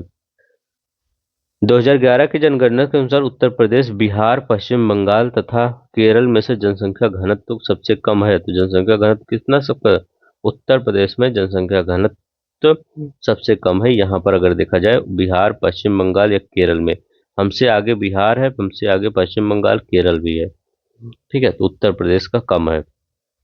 तो पहले बिहार है, फिर पश्चिम बंगाल, फिर केरल, फिर उत्तर प्रदेश, याद रखिएगा। पंजाब, उड़ीसा, त्रिपुरा, आंध्र प्रदेश राज्यों में उनके जनसंख्या घनत्व का अवरोही क्रम है। उड़ीसा, आंध्र प्रदेश, त्रिपुरा और पंजाब। करें 2011 की जनगणना के अनुसार नागालैंड, मेघालय, मिजोरम, मणिपुर राज्यों में एक का जनसंख्या घनत्व 100 से कम है। मिजोरम। भारत के केंद्र शासित प्रदेश में सबसे कम है अंडमान निकोबार में। करें भारत के केंद्र शासित प्रदेशों में आबादी का घनत्व सबसे कम है, तो ये क्या है, अंडमान निकोबार में। राजस्थान, मध्य प्रदेश, गुजरात, कर्नाटक राज्य में 2011 में जनसंख्या घनत्व सबसे कम है, तो वह राजस्थान में है। कहना कहाँ पर, ऐसा सोचिए कि वहाँ मतलब रेगिस्तान है, इसलिए वहाँ कोई नहीं रहता है, इसलिए राजस्थान, मध्य प्रदेश, गुजरात, कर्नाटक राज्यों में। कुछ ऐसे 4-5 राज्य दे देते हैं, क्वेश्चन जब थोड़ा सा टफ बनाना रहता है 4-5 राज्य दे देते हैं, क्योंकि आप सब हमेशा पहला, दूसरा, तीसरा ऐसे याद करते होंगे, पांचवें तक बहुत ज्यादा याद कर लेते होंगे, लेकिन बीच में दे देते हैं तब क्वेश्चन टफ बन जाता है। अब इस बार क्या हुआ, इस बार देखिएगा पेपर देने जाइएगा थोड़ा सतर्क हो जाइएगा, क्योंकि इस बार बीपीएससी भी बच्चे प्रोटेस्ट किए हैं और यूपीपीएससी के भी बच्चे प्रोटेस्ट किए हैं, तो ये सब थोड़ा गुस्सा में होंगे ही, पेपर तो थोड़ा टफ बनाएंगे ही, चाहे बीपीएससी हो चाहे यूपीपीएससी हो, ये दोनों लोग टफ बनाएंगे पेपर, तो थोड़ा संभल के जाइएगा। हाँ, कान एकदम खुले रखिएगा ताकि वहां पर कुछ कर पाए। जनगणना 2011 के अनुसार निम्नलिखित राज्य में जनसंख्या घनत्व के संबंध में आरोही क्रम में, जनसंख्या घनत्व के संबंध में आरोही क्रम में देखिए, गुजरात 308 है, कर्नाटक, असम और हरियाणा। तो याद रखेंगे गुजरात जनसंख्या घनत्व है, फिर कर्नाटक है, फिर असम है, फिर हरियाणा है। ठीक है, तो याद रखेंगे। भारत की 2011 की जनगणना उत्तर प्रदेश जिस शहर में जनसंख्या घनत्व सबसे अधिक है, तो गाजियाबाद में सबसे ज्यादा जनसंख्या घनत्व है। 2011 की जनगणना में भारत में विकलांग लोगों का परसेंट है 2.21%। ये देखिए, अच्छा क्वेश्चन है। भारत में विकलांग लोगों का परसेंट कितना है, 2.21%। ये याद रख लीजिएगा, ऐसे सवाल पूछ लेते हैं। 2011 की जनगणना में भारत में साक्षरता परसेंट 73% है। भारत में साक्षरता, साक्षर भारत कार्यक्रम विशेष जोर देता है, महिला साक्षरता पर ज्यादा जोर दिया जाता है। पूर्ण साक्षर प्रदेश का दावा किया जाता है केरल ने। केरल ने कहा हम पूर्ण साक्षरता हो गए हैं। केरल राज्य के बाहर प्रथम पूर्ण राज्य जनपद है बर्धमान, पश्चिम बंगाल। औरैया हुआ, गाजियाबाद हुआ, इटावा हुआ, इलाहाबाद में जनपद में जिसकी साक्षरता परसेंट सर्वाधिक है। औरैया, औरैया क्या है, इसकी साक्षरता परसेंट अधिक है, इसमें जितने दे रहा है औरैया, चाहे गाजियाबाद, इटावा, इलाहाबाद में औरैया की साक्षरता अधिक है। जनगणना 2011 के अनुसार साक्षरता दर में उत्तर प्रदेश का क्रम राज्य प्रदेशों में आता है 29वां। याद रखिएगा, साक्षरता दर में, ये क्वेश्चन बहुत अच्छा क्वेश्चन है। 2011 में साक्षरता दर में उत्तर प्रदेश का क्रम राज्य और केंद्र शासित प्रदेश अगर मिला लिया जाए तो हम किस नंबर पे हैं, 29वें नंबर पे हैं। सोचिए, बहुत खराब स्थिति है हमारी। 2011 की जनगणना के अनुसार पुरुष हुआ, स्त्री हुआ, साक्षरता में प्रतिशत दरों में न्यूनतम अंतर है मेघालय राज्य का। याद रखिएगा, पुरुष स्त्री के साक्षरता परसेंट में न्यूनतम अंतर मेघालय राज्य में। तो साक्षरता परसेंट में 2011 की जनगणना में पुरुष और स्त्री के साक्षरता के प्रतिशत दोनों दरों में न्यूनतम 4 राज्य क्रमशः मेघालय है, मिजोरम है, केरल है और नागालैंड है। पुरुष और स्त्री की साक्षरता दरों में न्यूनतम अंतर वाले, तो याद रखें यहाँ पर बहुत कम अंतर है पुरुष और महिलाओं की साक्षरता में। जनगणना के अनुसार 2000 केरल, उत्तर प्रदेश, मिजोरम तथा गुजरात राज्यों में पुरुष और महिला साक्षरता अधिकतम अंतर सब किसका है, उत्तर प्रदेश में सबसे अधिक अंतर है। चाहे केरल की बात करें, यहाँ तो हो ही नहीं सकता, मिजोरम की बात करें, ये तो एलिमिनेट कर सकते थे, और गुजरात, इसी गुजरात उत्तर प्रदेश में आप कंफ्यूज होते तो याद रखिए गुजरात ही, गुजरात मत लगाइएगा, उत्तर प्रदेश लगा दीजिएगा। यहाँ पर दो तो एलिमिनेट कर देते हैं आप, क्योंकि मिजोरम में और केरल में यहाँ पे जनसंख्या ज्यादा है, मतलब वो साक्षरता ज्यादा है, तो उत्तर प्रदेश, गुजरात में उत्तर प्रदेश लगाए होते। अब क्या, 2011 की जनगणना के अनुसार उत्तर प्रदेश में सर्वाधिक साक्षरता दर वाले 5 जिले का अवरोही क्रम क्या है, गौतम बुद्ध नगर, कानपुर नगर, औरैया, इटावा, गाजियाबाद। याद रखेंगे, जनगणना 2011 के अनुसार उत्तर प्रदेश के सर्वाधिक साक्षरता दर वाले 5 जिले। तो सर्वाधिक साक्षरता दर वाले 5 जिले गौतम बुद्ध नगर, कानपुर, औरैया, इटावा, गाजियाबाद। अब यहाँ पर देखिए 2011 की जनगणना उत्तर प्रदेश का सर्वाधिक साक्षरता दर गौतम बुद्ध नगर 80.1। 2011 की जनगणना के अनुसार उत्तर प्रदेश के किस जिले में सबसे कम साक्षरता महिला साक्षरता है? श्रावस्ती में 51 था। कहाँ था? बिहार का पूरा। यहाँ देखिए 34.8%, 34 ये हुआ, श्रावस्ती हुआ, रामपुर हुआ।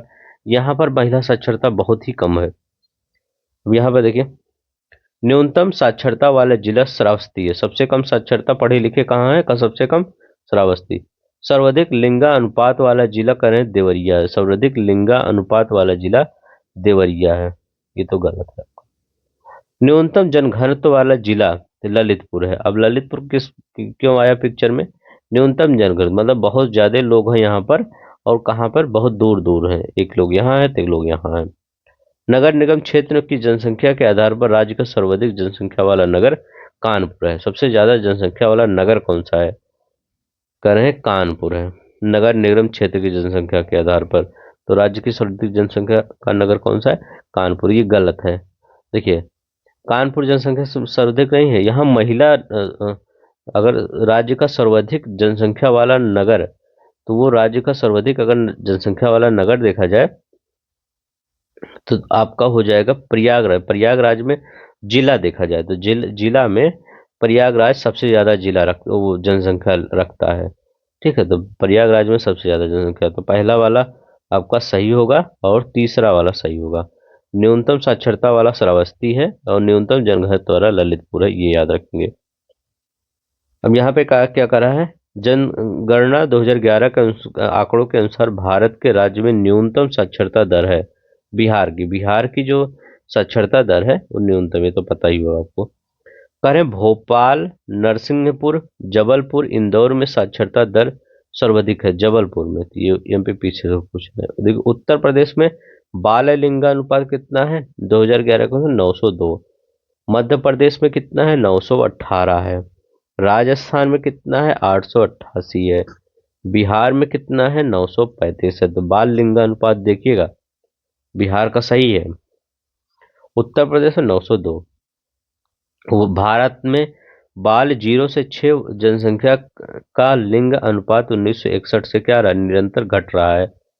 याद रखिएगा भारत में बाल 0 से 6 वर्ष जनसंख्या का लिंग अनुपात वर्ष 1961 से क्या है? निरंतर घट रहा है। जनगणना 2011 के अनुसार भारत में 0 से 6 आयु के समूह के बच्चों का यौन अनुपात का 919। भारत के जिस राज्य में कुपोषण के शिकार बालकों का परसेंट उच्चतम है? मध्य प्रदेश में सबसे ज्यादा कुपोषण से पीड़ित बच्चे हैं। 2011 के जनगणना के अनुसार भारत के जिस राज्य में बाल मृत्यु दर न्यूनतम वह है गोवा है, मणिपुर है। याद रखिएगा गोवा है, क्रमशः 11-11 बाल मृत्यु दर न्यूनतम है। पढ़े लिखे लोग होंगे। भारत के बड़े राज्यों में केरल की जनसंख्या न्यूनतम है, जनसंख्या वृद्धि दर न्यूनतम है कर रहे हैं।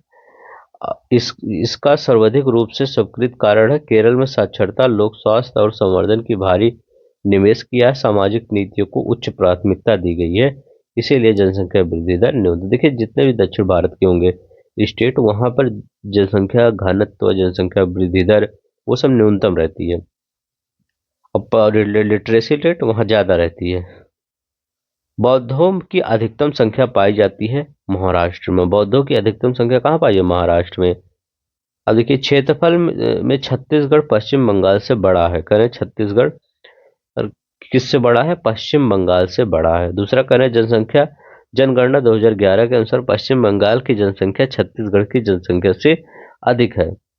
करें पश्चिम बंगाल की जनसंख्या छत्तीसगढ़ से अधिक है, तो इसमें कौन सा है कथन सही पूछ रहे हैं? दोनों ही सही है। छोटा सा मतलब छोटा सा बहुत भी नहीं है छत्तीसगढ़ के सामने, लेकिन थोड़ा सा छोटा है, तो ये है लेकिन जनसंख्या क्या है उसमें ज्यादा रहते हैं लोग। मतलब उसका 2 कमरे हैं, ये बड़ा वाला कमरा है, तो बड़े वाले कमरे में कम लोग रहते हैं, छोटे वाले कमरे में बहुत सारे रहते हैं। ये पश्चिम बंगाल हुआ आपका। भारत की गिनती जनसांख्यिकीय लाभांश वाले देश के रूप में की जाती है। ऐसा इसलिए क्योंकि 15 से 64 आयु के वर्ग की जनसंख्या अधिक है। कौन सा 15 से 64 वायु की जनसंख्या अधिक है? डेमोग्राफिक डिविडेंड, क्योंकि यहाँ पर 15 से 59 के लिए जो काम होता है वो देखा जाता है, ज्यादा वर्क होता है, इसे भी जो अभी आगे बताए थे। जब जनसंख्या विशेषज्ञ भारत में मिलने वाले संभावित जनसंख्या बोनस की बात करते हैं तो उनका आशय जनसंख्या के उत्पादनकारी आयु से वृद्धि से है। नेक्स्ट देखते हैं, कह रहे हैं जनसंख्या वृद्धि का प्रतिकूल प्रभाव नहीं है कार्यकारी जनसंख्या के आकार में वृद्धि। कौन सी बात सही नहीं है? भारत में विश्व की 18.5% जनसंख्या है। ये करें भारत में विश्व की 18.5% जनसंख्या है, तो ये गलत है। ठीक है, तो ये पहला वाला गलत है। कौन से सही नहीं है? नहीं, ये तो सही है, तो ये गलत है। ठीक है, 18.5 नहीं होगा, ये 17.7% होता है, तो ये तो गलत हो गया आपका। इसके बाद भारत की जनसंख्या 121 करोड़ है, तो हाँ, मोदी जी हमेशा कहते रहते हैं 121 करोड़ की जनसंख्या हमारे देश के लोगों का प्यार है, तो याद रखिएगा 121 करोड़ हो गया, ये तो सही हो गया। अब दूसरा कह रहा है 2001 से 2011 की जनगणना जनसंख्या वृद्धि दर 18.1 से 2011 की जनगणना जनसंख्या वृद्धि दर 18 सर्वाधिक जनघनत्व, हाँ लगभग 3,000 के ऊपर चल, वो 11,000 चला जाता है इसका जनसंख्या घनत्व, तो याद रखेंगे ये बी सी डी सत्य है। बी सी डी सत्य है, ए वाला गलत है। 17.7 होता है पूरे वर्ल्ड की टोटल पॉपुलेशन के। अब यहाँ देखिए, बाढ़ों में वृद्धि, जो बाढ़ नहीं आता, फ्लड जाता है। प्रदूषण में वृद्धि, कृषि योग्य भूमि में कमी, और वन्य जीवों में अभिवृद्धि। कहें कि एक जनसंख्या वृद्धि का प्रतिफल नहीं है। कौन सा ऐसा है जो जनसंख्या वृद्धि दर का प्रतिफल नहीं है, मतलब उसका रिजल्ट नहीं है? तो किस कारण जनसंख्या अगर वृद्धि होगी तो कौन सी चीजें नहीं होगी? तो ये वन्य जीवों में अभिवृद्धि इसका तो कारण नहीं है, लेकिन बाढ़ आ सकता है। जनसंख्या अगर वृद्धि होगी तो बाढ़ आ सकता है। कैसे अब इससे रिलेट करेंगे? जैसे अभी जनसंख्या ज्यादा वृद्धि होगी तो जो नालियां उलियां हैं, देखते नहीं है, वो पूरे भट जाती हैं। जब भट जाती है पानी बहेगा नहीं, दिल्ली का हाल देखिए, वही है। प्रदूषण में वृद्धि तो होगा ही, दिल्ली का हाल देखिए। कृषि योग्य भूमि में कमी हो जाएगी, ठीक है, क्योंकि जनसंख्या ज्यादा होगी तो कहाँ जाएंगे? कृषि योग्य भूमि कमी होगी, भूमि थोड़ी बढ़ेगी। तो वन्य जीवों में अभिवृद्धि इससे नहीं रिलेटेड है। जब दंपति रक्षण की दर में वृद्धि हो रही है तो क्या हो? जन्म दर तभी घटेगी जब दंपति कम आयु के हों। याद रखिए, जन्म दर तभी घटेगी जब दंपति कम आयु के हो, तो ये भी याद रखेंगे।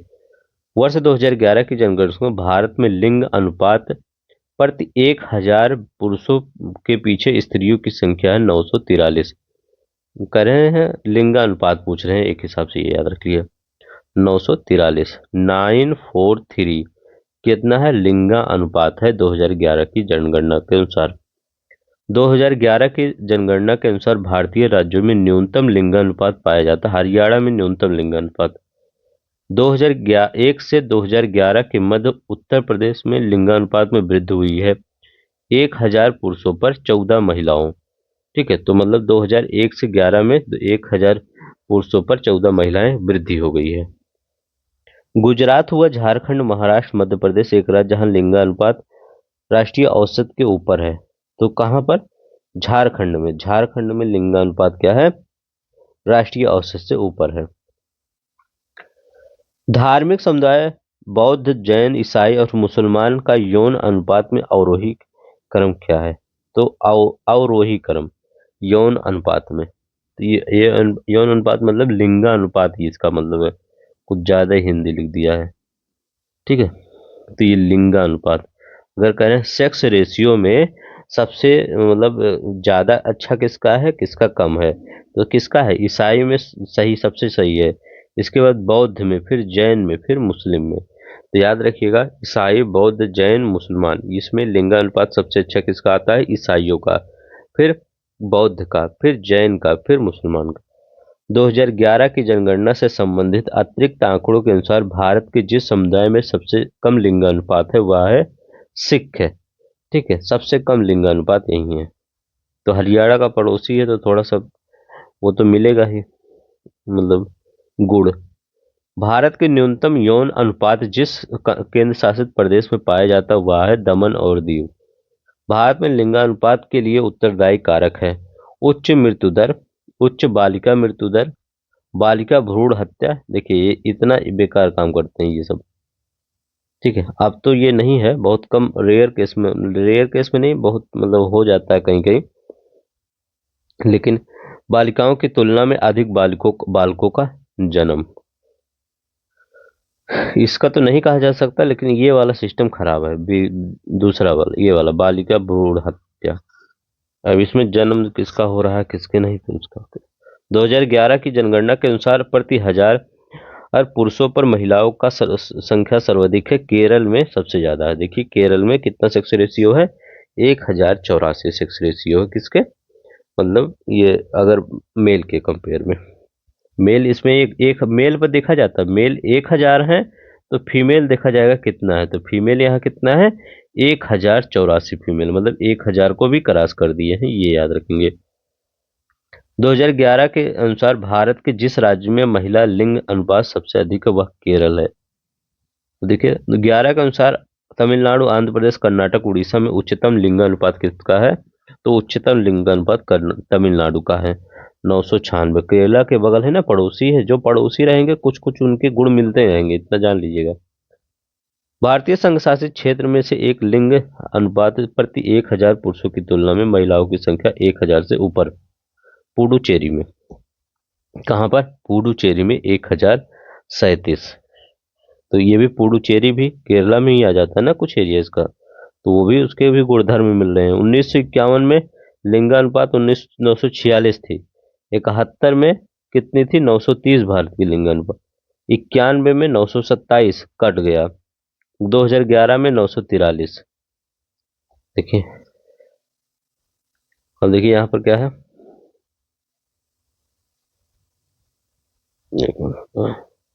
2001 11 में राजस्थान में लिंगानुपात औसत से कम।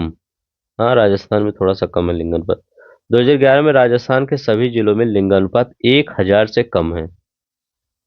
कहने 1000 से कम है। तीसरा कारण 2011 में राजस्थान के सभी जिलों में ग्रामीण क्षेत्रों में लिंगानुपात 1000 से कम है। तो ये कौन सा सही पूछ रहे हैं, तो 1 2 3 सही है, इसको बढ़ने दीजिए पढ़ने। 1 2 3। भारत की जनगणना 2011 के अनुसार न्यूनतम आंकड़े के अनुसार छत्तीसगढ़, हरियाणा, उत्तर प्रदेश, पंजाब में शिशु लिंगानुपात सर्वाधिक है। छत्तीसगढ़ में शिशु लिंगानुपात सर्वाधिक है। अच्छा बताइए, अगर इसमें नहीं आ रहा होगा तो क्या करेंगे आप, हम बताए हैं जिससे जितना नीचे जाएंगे वहां लिंगानुपात बढ़ता जाता है। तो छत्तीसगढ़ के ऊपर ही हरियाणा, हरियाणा तो लेंगे ही नहीं, इसको हटा ही देंगे क्योंकि ये पहले से विलन है। हरियाणा का पड़ोसी पंजाब, ये भी विलन ही है। उत्तर प्रदेश, छत्तीसगढ़, हमें उत्तर प्रदेश नहीं लेंगे क्योंकि उत्तर प्रदेश ऊपर है, छत्तीसगढ़ नीचे। जितना नीचे जाएंगे लिंगानुपात बढ़ता जाता है, साक्षरता दर बढ़ती जाती है, सब कुछ मतलब डेवलपमेंट होता जाता है नीचे जाने पर। तो छत्तीसगढ़ हो गया। ये कुछ सीखा होगा तेलंगाना से, आंध्र प्रदेश से, कर्नाटक से कुछ सीखा तो होगा ये। भारत की जनगणना 2011 के अनुसार जम्मू कश्मीर, केरल, पंजाब, हरियाणा में से शिशु लिंगानुपात प्रतिशत भाग में न्यूनतम है। शिशु शिशु जनसंख्या का प्रतिशत भाग ग्रामीण क्षेत्रों में न्यूनतम है। तो ये कितना है, केरल में।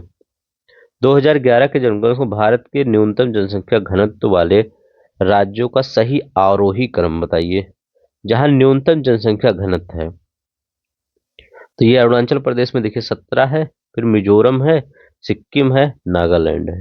अरुणाचल प्रदेश, मिजोरम, सिक्किम, नागालैंड। भारत के राज्यों में सबसे कम घना आबाद अरुणाचल प्रदेश, सबसे कम वहां, मतलब ऐसे पूरा अरुणाचल प्रदेश है, वहां पर एक लोग यहाँ है तो एक लोग यहाँ है, मतलब अगर बुलाने पर भी तो नहीं बोलेंगे। भारत के साक्षरता में सर्वाधिक प्रतिशत वृद्धि देखी गई है। 1991 से 2001 के बीच में 12.62 लगभग, और 2001 से 2011 में 8.2। तो इस सर्वाधिक साक्षरता साक्षरता में सर्वाधिक वृद्धि कब देखी गई है? 91 से 2000 के बीच में, और क्या 2001 से 2011 भी, इतना देख लीजिएगा। केरल में जनसंख्या घनत्व बहुत अधिक है। केरल की साक्षरता दर बहुत अधिक है, तो कौन सा सही है? हाँ, केरल में जनसंख्या घनत्व तो अधिक है, साक्षरता तो अधिक है ही, इसमें कुछ कहना नहीं है। लेकिन इसका रिलेटेड क्या होगा? साक्षरता दर घनत्व तो अधिक है तो साक्षरता अधिक होगी, इसका कोई व्याख्या ही नहीं कर रहा है बस। उत्तर प्रदेश में भारत की जनसंख्या का सर्वाधिक जमाव पाया जाता है। यह भारत का सबसे घना बसा राज्य है। नहीं, भारत का घना बसा राज्य बिहार है, ये नहीं है।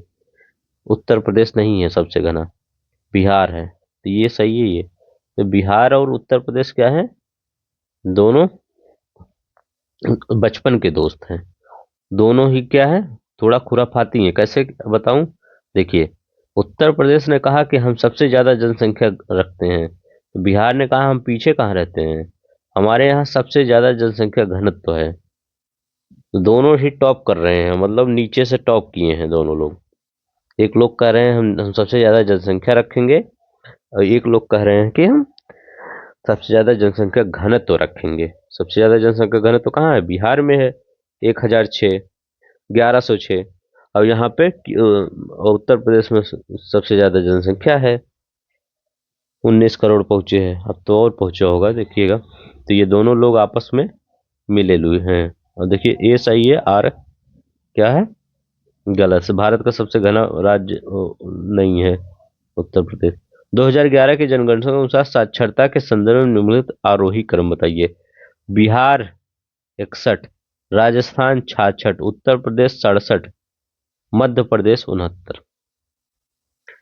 बिहार, महाराष्ट्र, उत्तर प्रदेश, पश्चिम बंगाल 2011 में के आंकड़े के अनुसार 7 वर्ष से या उससे अधिक आयु के पुरुष महिलाओं में जनसंख्या में अधिक है।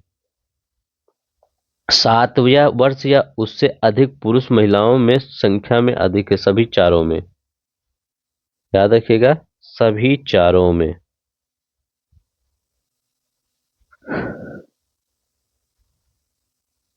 यहाँ देखिए, आदतन जनगणना के अनुसार भारत में स्त्री पुरुष अनुपात है, घटता बढ़ता रहता है। भारत में क्या है? स्त्री पुरुष घटता बढ़ता रहता है। अगर ये करंट का डेटा देखते हैं, भारत राष्ट्रीय परिवार नियोजन कार्यक्रम के अंगीकार करने वाला विश्व का दूसरा देश है।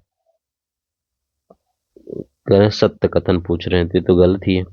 भारत की राष्ट्रीय जनसंख्या नीति 2000 वर्ष 2010 और 11 की जनसंख्या का प्रजनन का प्रतिस्थापन स्तर प्राप्त करने के लिए प्रयत्नशील है। सिर्फ भारत में प्रजनन प्राप्त करने के लिए केरल प्रथम राज्य है। ये सही लगा दीजिए बस। भारत की राष्ट्रीय जनसंख्या नीति 2000 के अनुसार जनसंख्या स्थिरता प्राप्त करने वाला हमारा दीर्घकालिक लक्ष्य 45 है। राष्ट्रीय जनसंख्या नीति 2000 के अंतर्गत एक लक्ष्य है कि वर्ष 2045 तक जनसंख्या स्थिरता प्राप्त कर ली जाएगी। वह लक्षित वर्ष है 70। भारत में जनसंख्या स्थायित्व का निर्धारण किया गया था 2070 तक, था स्थायित्व तक। सर्वाधिक यौन अनुपात 2000 करने वाले राज्यों में अवरोही क्रम है, मतलब ये लिंग अनुपात कर रहे हैं। केरल है, पुडुचेरी है, तमिलनाडु, आंध्र प्रदेश है, ये याद रखिएगा। दिए गए विकल्प में समुद्र उत्तर प्रदेश में अधिक है, चीन, भारत, अमेरिका और इंडोनेशिया। उत्तर प्रदेश की जनसंख्या से सिर्फ यही चारों देश अधिक हैं, इसके बाद हमारा नंबर आता है। ये क्वेश्चन पूछा गया है 1-2 बार। पहले चीन तो है ही है, पता है, भारत है ही है, इसके बाद अमेरिका भी पता है, इंडोनेशिया भी बीच में ला दीजिएगा बस। इसके बाद आप क्वेश्चन का आंसर लगा देंगे। कौन सा? चीन, भारत, अमेरिका तो पता है, 3 टॉप में है, चौथा इंडोनेशिया लाइएगा। विश्व के अनुसार भारत की वर्तमान पीढ़ी 2025 में 65 वर्ष की आयु से अधिक व्यक्तियों की संख्या लगभग 7% होगी। जनगणना 2011 के अनुसार भारत में अनुसूचित जनजातियों की जनसंख्या में प्रतिशत है 8.6%। कह रहे हैं अनुसूचित जनजातियों, सबसे ज्यादा अनुसूचित जनजाति कौन सी है? भील है। और कह रहे हैं सबसे ज्यादा अनुसूचित जनजाति की जनसंख्या कितनी है? 8.6। अनुसूचित जातियों का परसेंट कुल जनसंख्या में उच्चतम है पंजाब में। याद रखिएगा, अनुसूचित जातियों में कम SC सबसे ज्यादा पंजाब में 31.9%। जनगणना 31.1 क्या था? जनसंख्या शहरों में। 2011 के अनुसार अनुसूचित जाति के लोगों की संख्या सबसे अधिक है उत्तर प्रदेश में। अनुसूचित जाति के लोगों की संख्या क्या है? सबसे अधिक है। याद रखेंगे कहाँ पे? उत्तर प्रदेश में अनुसूचित जाति के लोगों की संख्या सबसे अधिक है। वह राज्य जहां अनुसूचित परसेंट में कहाँ अधिक है?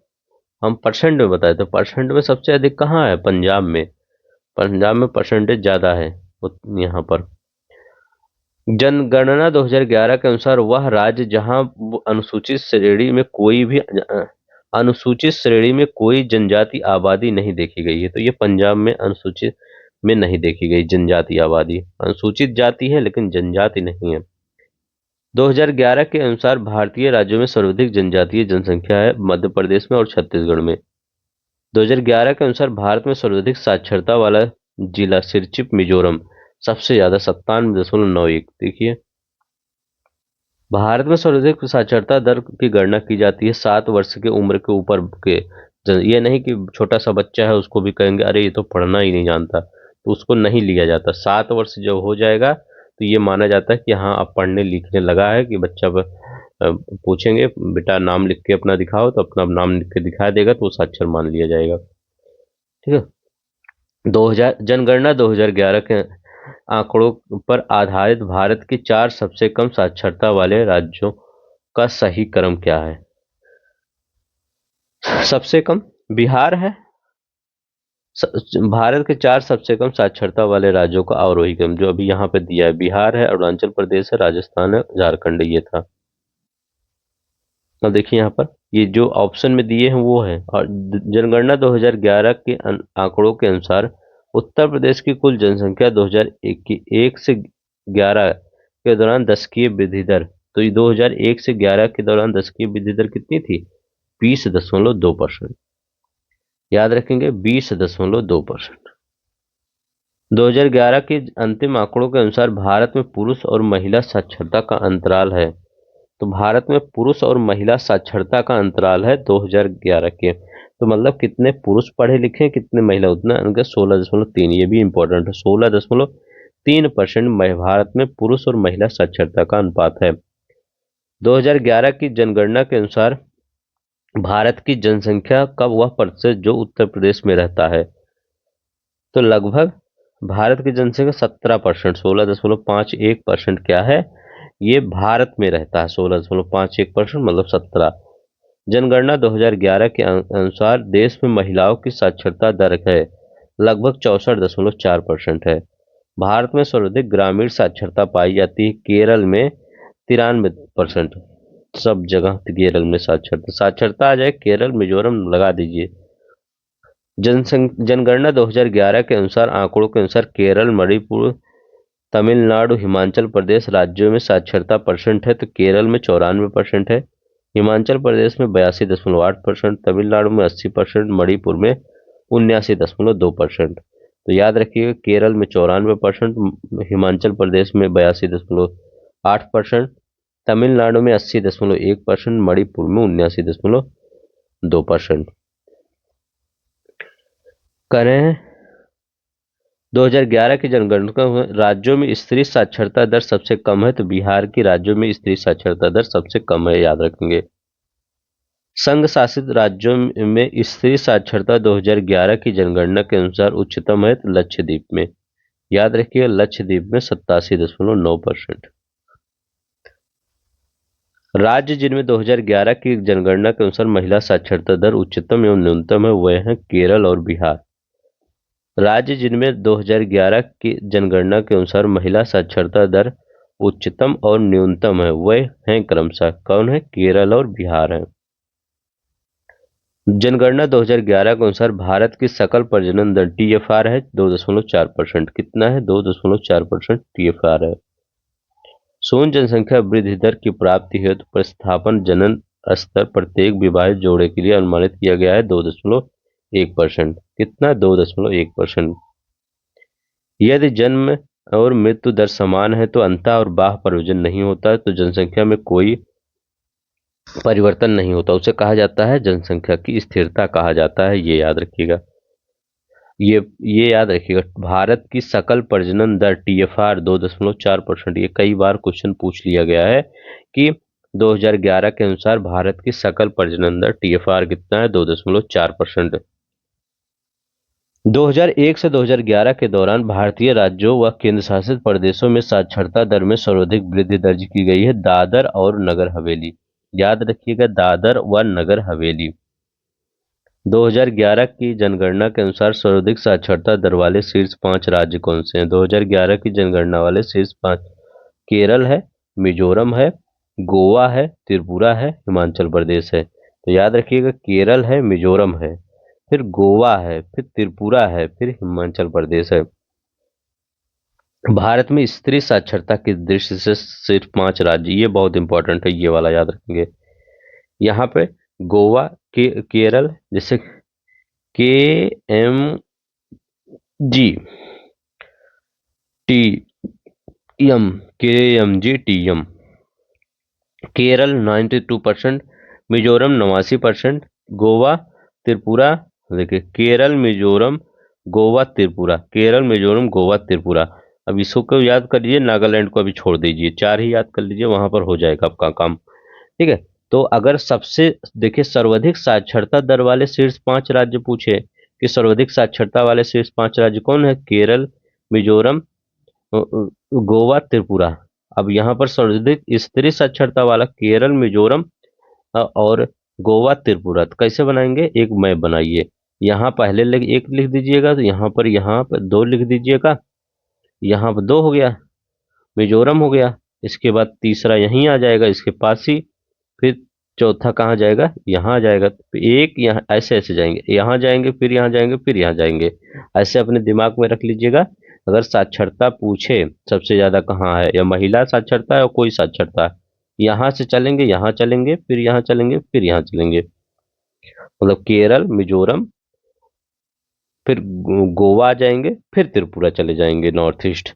तो 2 जगह बार नॉर्थ ईस्ट जाना है, 2 बार दक्षिण आना है। और उत्तर वाले क्या करेंगे? उत्तर, ये उत्तर भारत के लोग हैं, ये कुछ नहीं करेंगे, सिर्फ लड़ाई झगड़ा करने में आगे रहते हैं। वर्ष 2011 की जनगणना के अनुसार भारत के किस राज्य में स्त्री पुरुष शिक्षा में निरंतर अंतर है? वह है, तो ये मेघालय।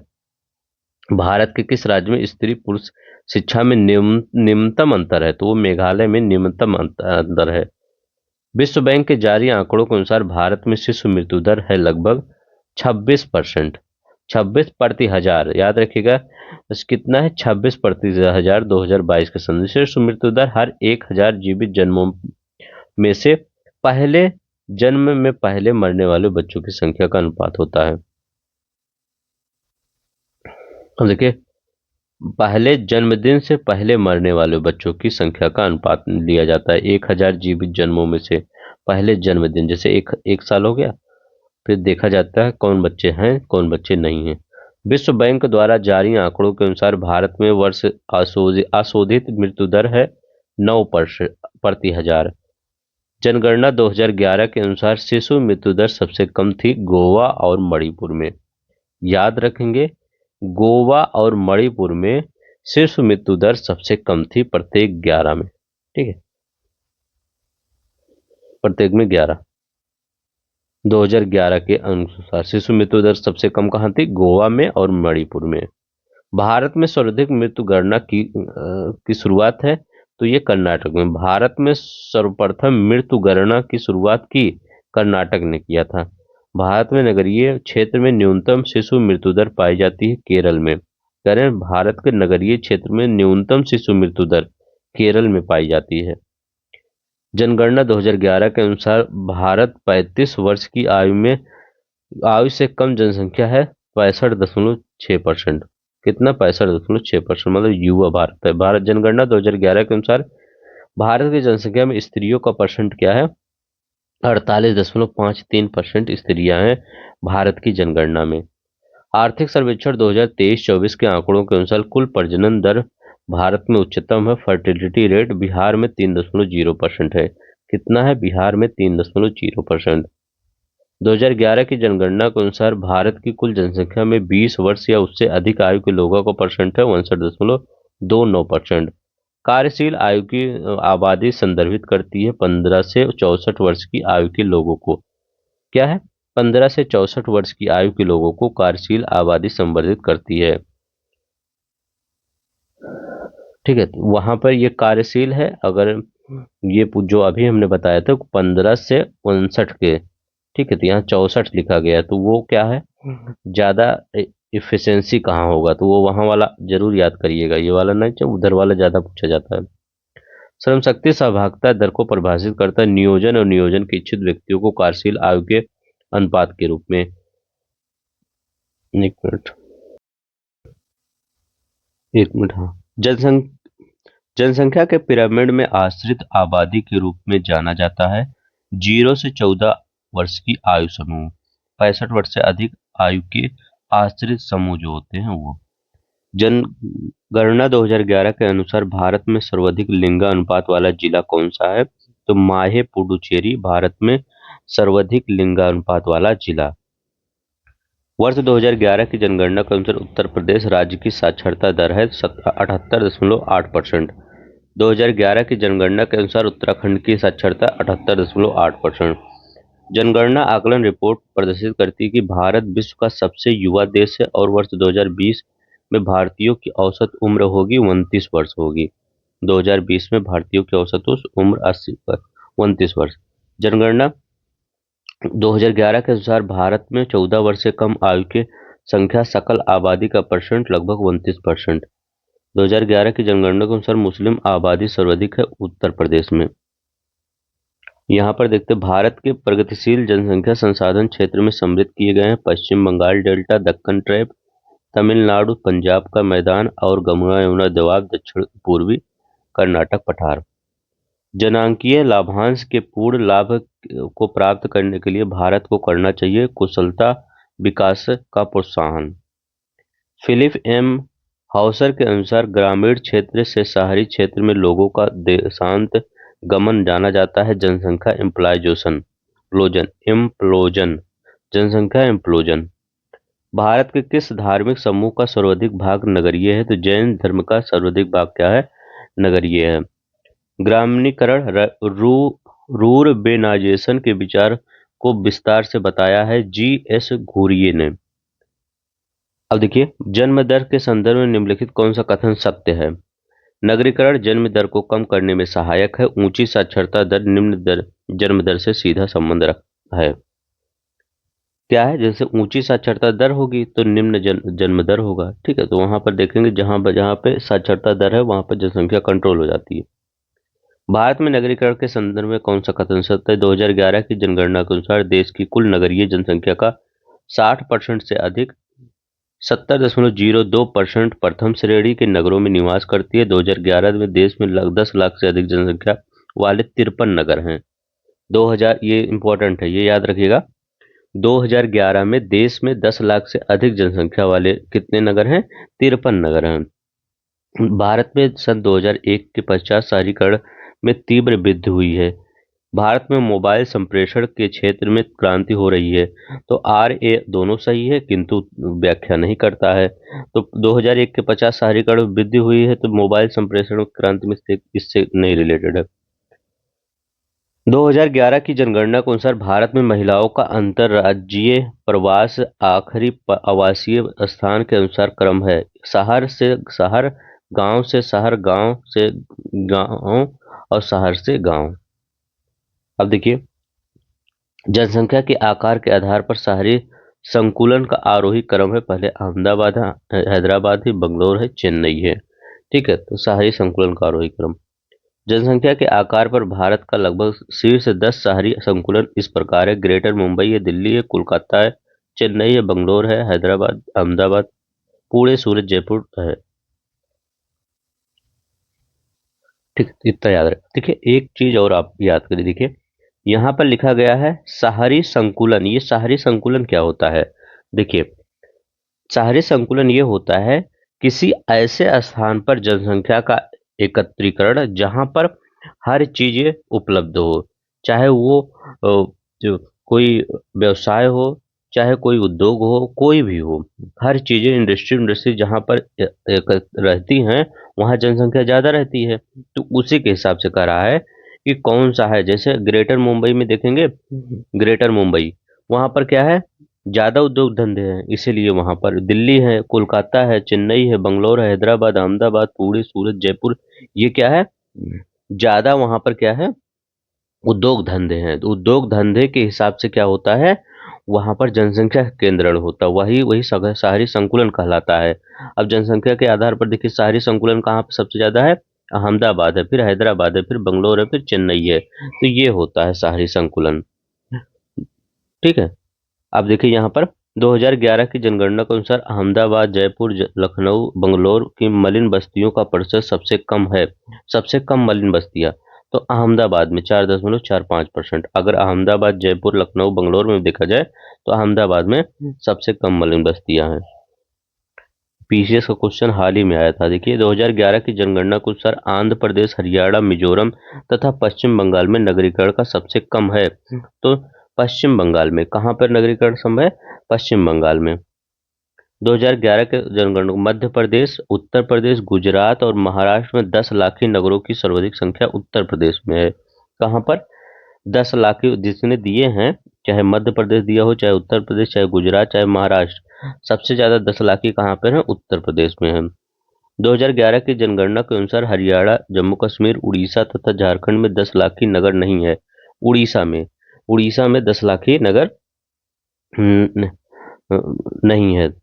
ठीक है। तो अगर देखा जाए कहाँ पे, 10 लाखी नगर नहीं है तो उड़ीसा में। ग्रामीण जनसंख्या खुले में शौच करना अपने स्वास्थ्य के लिए खतरा नहीं मानती, पहला कह रहे हैं। दूसरा कह रहे हैं कि पवित्रता और अपवित्रता से जुड़े सामाजिक संस्कृत मानदंडों के लोगों को घर में शौचालय का निर्माण से रोका। तो कौन सा सही है, तो याद रखिए, ग्रामीण जनसंख्या खुले में शौच करना अपने स्वास्थ्य के लिए खतरा नहीं मानती। ठीक है। तो ए और आर दोनों ही सही है, पवित्रता और अपवित्रता से जुड़े सामाजिक संस्कृत मानदंडों लोगों ने घर के शौचालय को निर्माण से रोका। ठीक है, तो ये है, इसलिए ये लेकिन व्याख्या नहीं करता सही। ठीक है, दोनों सही है लेकिन व्याख्या नहीं करता। एक नगर किस प्रकार से भिन्न होता है, क्रम से सामाजिक मूल्यों में, पारिवारिक संरचना में, रहन सहन के तरीके में, आर्थिक क्रियाकलापों में भिन्न होता है। शहरी वृद्धि सूचक है कुल शहरी जनसंख्या में बढ़ोतरी का, शहरी केंद्रों में इसकी संख्या में वृद्धि का, देश की कुल जनसंख्या में वृद्धि का, शहरी क्षेत्रों में आय में वृद्धि का। टी के ओमान नगरीय परिवारों में अंतर बताया है। आय के साधन के उभरते या बदलते हुए मूल्यों का प्रतिमान, सत्ता की संरचना तथा नगरीय सामाजिक वातावरण, सामाजिक परिस्थितियों का आधार। जनसंख्या के जिस अंग को समावेशी विकास के कार्यक्रम में सम्मिलित नहीं किया जाता वह है अर्ध-शहरी क्षेत्रों में रहने वाले व्यक्ति।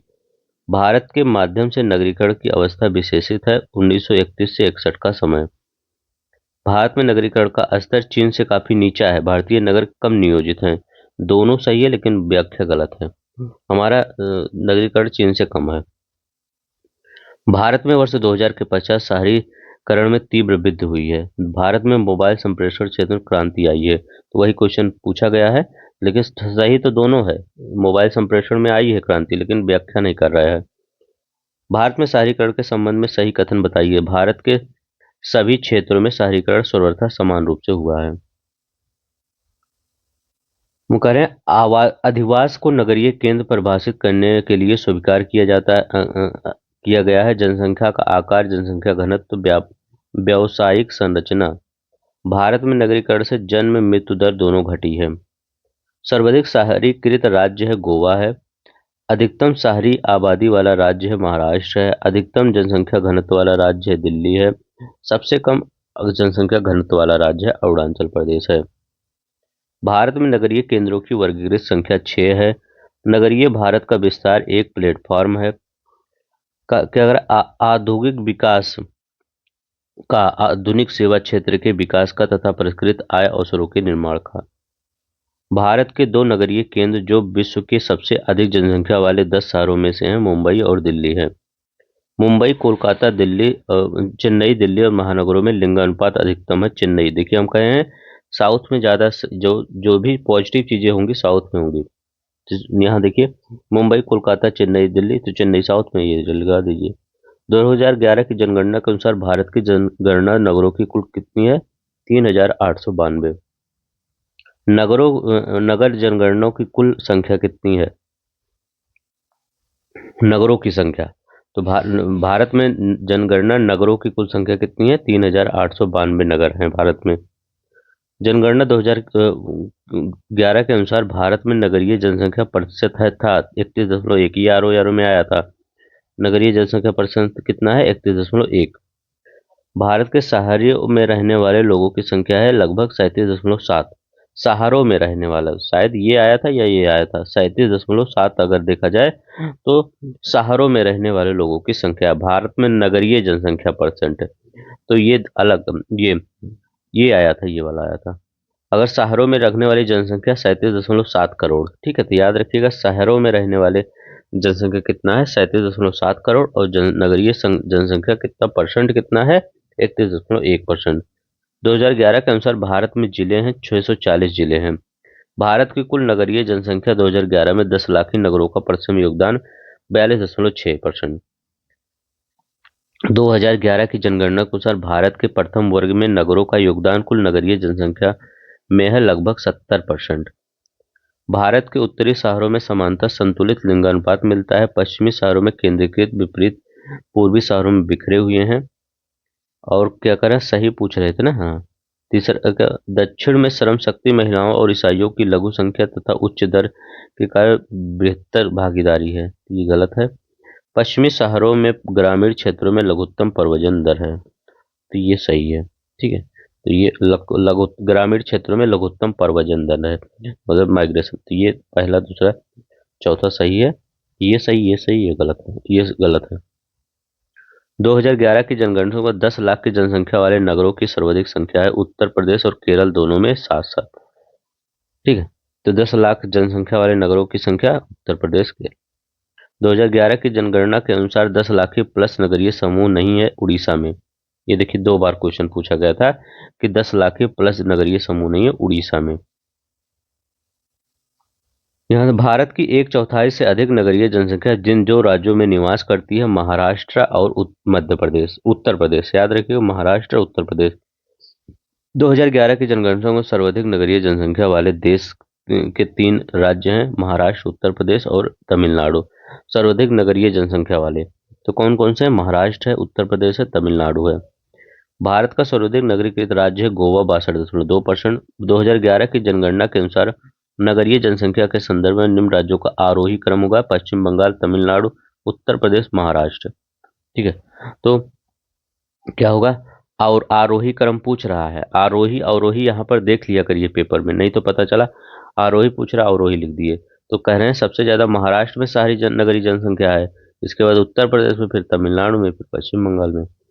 अगर आरोही क्रम में चलते, वो अवरोही क्रम में चलते हैं, मतलब अगर यहाँ से महाराष्ट्र से चलेंगे तो ये वाला होगा। ठीक है, तो मतलब बढ़ता रह के से घटता चलेगा। महाराष्ट्र से अगर चलेंगे तो बढ़ता से घटता चलेगा।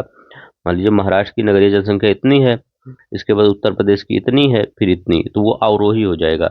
अगर हम पश्चिम बंगाल से चढ़ते हैं, यहाँ पे नगरीय जनसंख्या कम है, फिर इसके बाद यहाँ ज़्यादा है, फिर इसके बाद उत्तर प्रदेश में ज़्यादा है, इसके बाद महाराष्ट्र में ज़्यादा है, तो ये आरोही क्रम हो गया।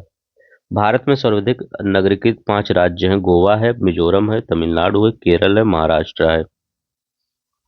भारत में सबसे कम नगरीय जनसंख्या वाला राज्य सिक्किम है। सबसे कम नगरीय जनसंख्या वाला राज्य सिक्किम। वर्ष 2011 की जनगणना के अनुसार ग्रामीण जनसंख्या से सबसे अधिक अनुपात है हिमाचल प्रदेश में। सबसे ज्यादा ग्रामीण जनसंख्या पाई जाती है, 90% से ज्यादा। याद रखेंगे कहाँ पर? हिमाचल। अगर उत्तर प्रदेश में तो प्रयागराज में। भारत के स्थल अवरुद्ध राज्यों हरियाणा, जम्मू कश्मीर और पंजाब तथा मध्य प्रदेश। 2011 की जनगणना के अनुसार नगरीय जनसंख्या का सर्वाधिक प्रतिशत है पंजाब में। नगरीकरण दृष्टि से भारत में एक मध्यम और निम्न नगरीकरणकृत देश। देखिए भारत में नगरीय गरीबी से जड़े ग्रामीण क्षेत्रों में निहित है। ग्रामीण क्षेत्रों में शिक्षा का स्तर नीचा है। तो ठीक है, तो ये कौन सा सही व्याख्या कर रहा है? तो भारत में नगरीय गरीबी की जड़ें ग्रामीण क्षेत्रों में निहित है, सही है। और ग्रामीण क्षेत्रों में शिक्षा का स्तर नीचा है, तो सही व्याख्या भी कर रहा है। तो जनसंख्या के व्यवसायीकरण ढांचे में व्यक्त करता विभिन्न व्यवसाय और कार्य जनसंख्या का वितरण। 2011 की जनगणना अनुसार भारत में 10 लाखी नगरों की संख्या है 53 है। 2011 की जनगणना के आधार पर भारत में 10 लाख की जनसंख्या वाले नगर, जिसमें उत्तर प्रदेश सातवें पे, मतलब 7 है उत्तर प्रदेश में। भारत में 2011 की जनगणना के अनुसार देश के मिलियन 10 लाखी नगरों की सूची में अंतिम स्थान पर है कोटा। भारत की 2011 की जनगणना को सर्वाधिक जनसंख्या नगरीय युग्मों में प्रदर्शित है मुंबई और दिल्ली। उत्तर प्रदेश में निम्न 10 लाखी नगरों का उनकी जनसंख्या के आकार का अवरोही क्रम निम्न है। तो 10 लाखी नगरों का उनकी जनसंख्या के पहले देखिए, इलाहाबाद सबसे ज्यादा जनसंख्या, फिर लखनऊ, फिर आगरा, फिर मेरठ। इलाहाबाद में सबसे ज्यादा जनसंख्या निवास करती है। 2011 की जनगणना के अनुसार जनसंख्या की दृष्टि से उत्तर प्रदेश के मुरादाबाद, इलाहाबाद, गाजियाबाद, लखनऊ जनपदों का अवरोही क्रम में लिखिए, मतलब सबसे बड़ा लिखना है, फिर छोटा, फिर उससे छोटा। तो इलाहाबाद में सबसे ज्यादा जनसंख्या निवास करती है, इसके बाद मुरादाबाद में, इसके बाद गाजियाबाद में, इसके बाद लखनऊ में। ये याद रखेंगे, इलाहाबाद, मुरादाबाद, गाजियाबाद, लखनऊ। नगरीय अवस्थापन में पेयजल, आवासन, स्वच्छता, परिवहन में से एक सम्मिलित नहीं है। तो आवासन नहीं सम्मिलित होता है, पेयजल होता है, स्वच्छता होता है, परिवहन होता है। अब देखिए, भारत की जनगणना लघु नगरों की श्रेणी में सम्मिलित किए जाते हैं, वर्ग 4, 5 और 6। 2011 की जनगणना में फोटो उंगली के निशान आंख की पुतली के प्रतिच्छेद के लिए किस व्यक्ति की न्यूनतम आयु क्या है? 15 वर्ष। किसी व्यक्ति की न्यूनतम कितनी है? 15 वर्ष। जनगणना 2011 के अंतिम आंकड़ों के अनुसार चंडीगढ़, दमन और दीव, दिल्ली और लक्षद्वीप नगरीकरण के स्तर के अवरोही क्रम है। दिल्ली 97.5%, चंडीगढ़ 97.3%, फिर लक्षद्वीप, फिर दमन दीव। ठीक है, नगरीकरण के स्तर का अवरोही क्रम है। अवरोही मतलब क्या है? सबसे ज्यादा नगरीकरण दिल्ली में है, फिर चंडीगढ़ में है, फिर लक्षद्वीप में है, फिर दमन दीव में है। ये याद रखेंगे। दादर और नगर हवेली, दमन और दीव, लक्षद्वीप, पुडुचेरी में से 2011 की जनगणना के अनुसार ग्रामों की न्यूनतम है दमन और दीव में। ग्राम सब कहाँ है? ग्रामों की संख्या न्यूनतम कहाँ है? तो दमन एवं दीव में। तो यहाँ का है दामन, दमन और दीव, दादर नगर हवेली, दमन दीव, लक्षद्वीप, पुडुचेरी। ठीक है, तो यहाँ पर कौन सा होगा? दमन एंड दीव होगा। यहाँ देखिए लास्ट में था दमन दीव, यहीं तक होगा दमन दीव। लक्षद्वीप में सब है नगर जनसंख्या।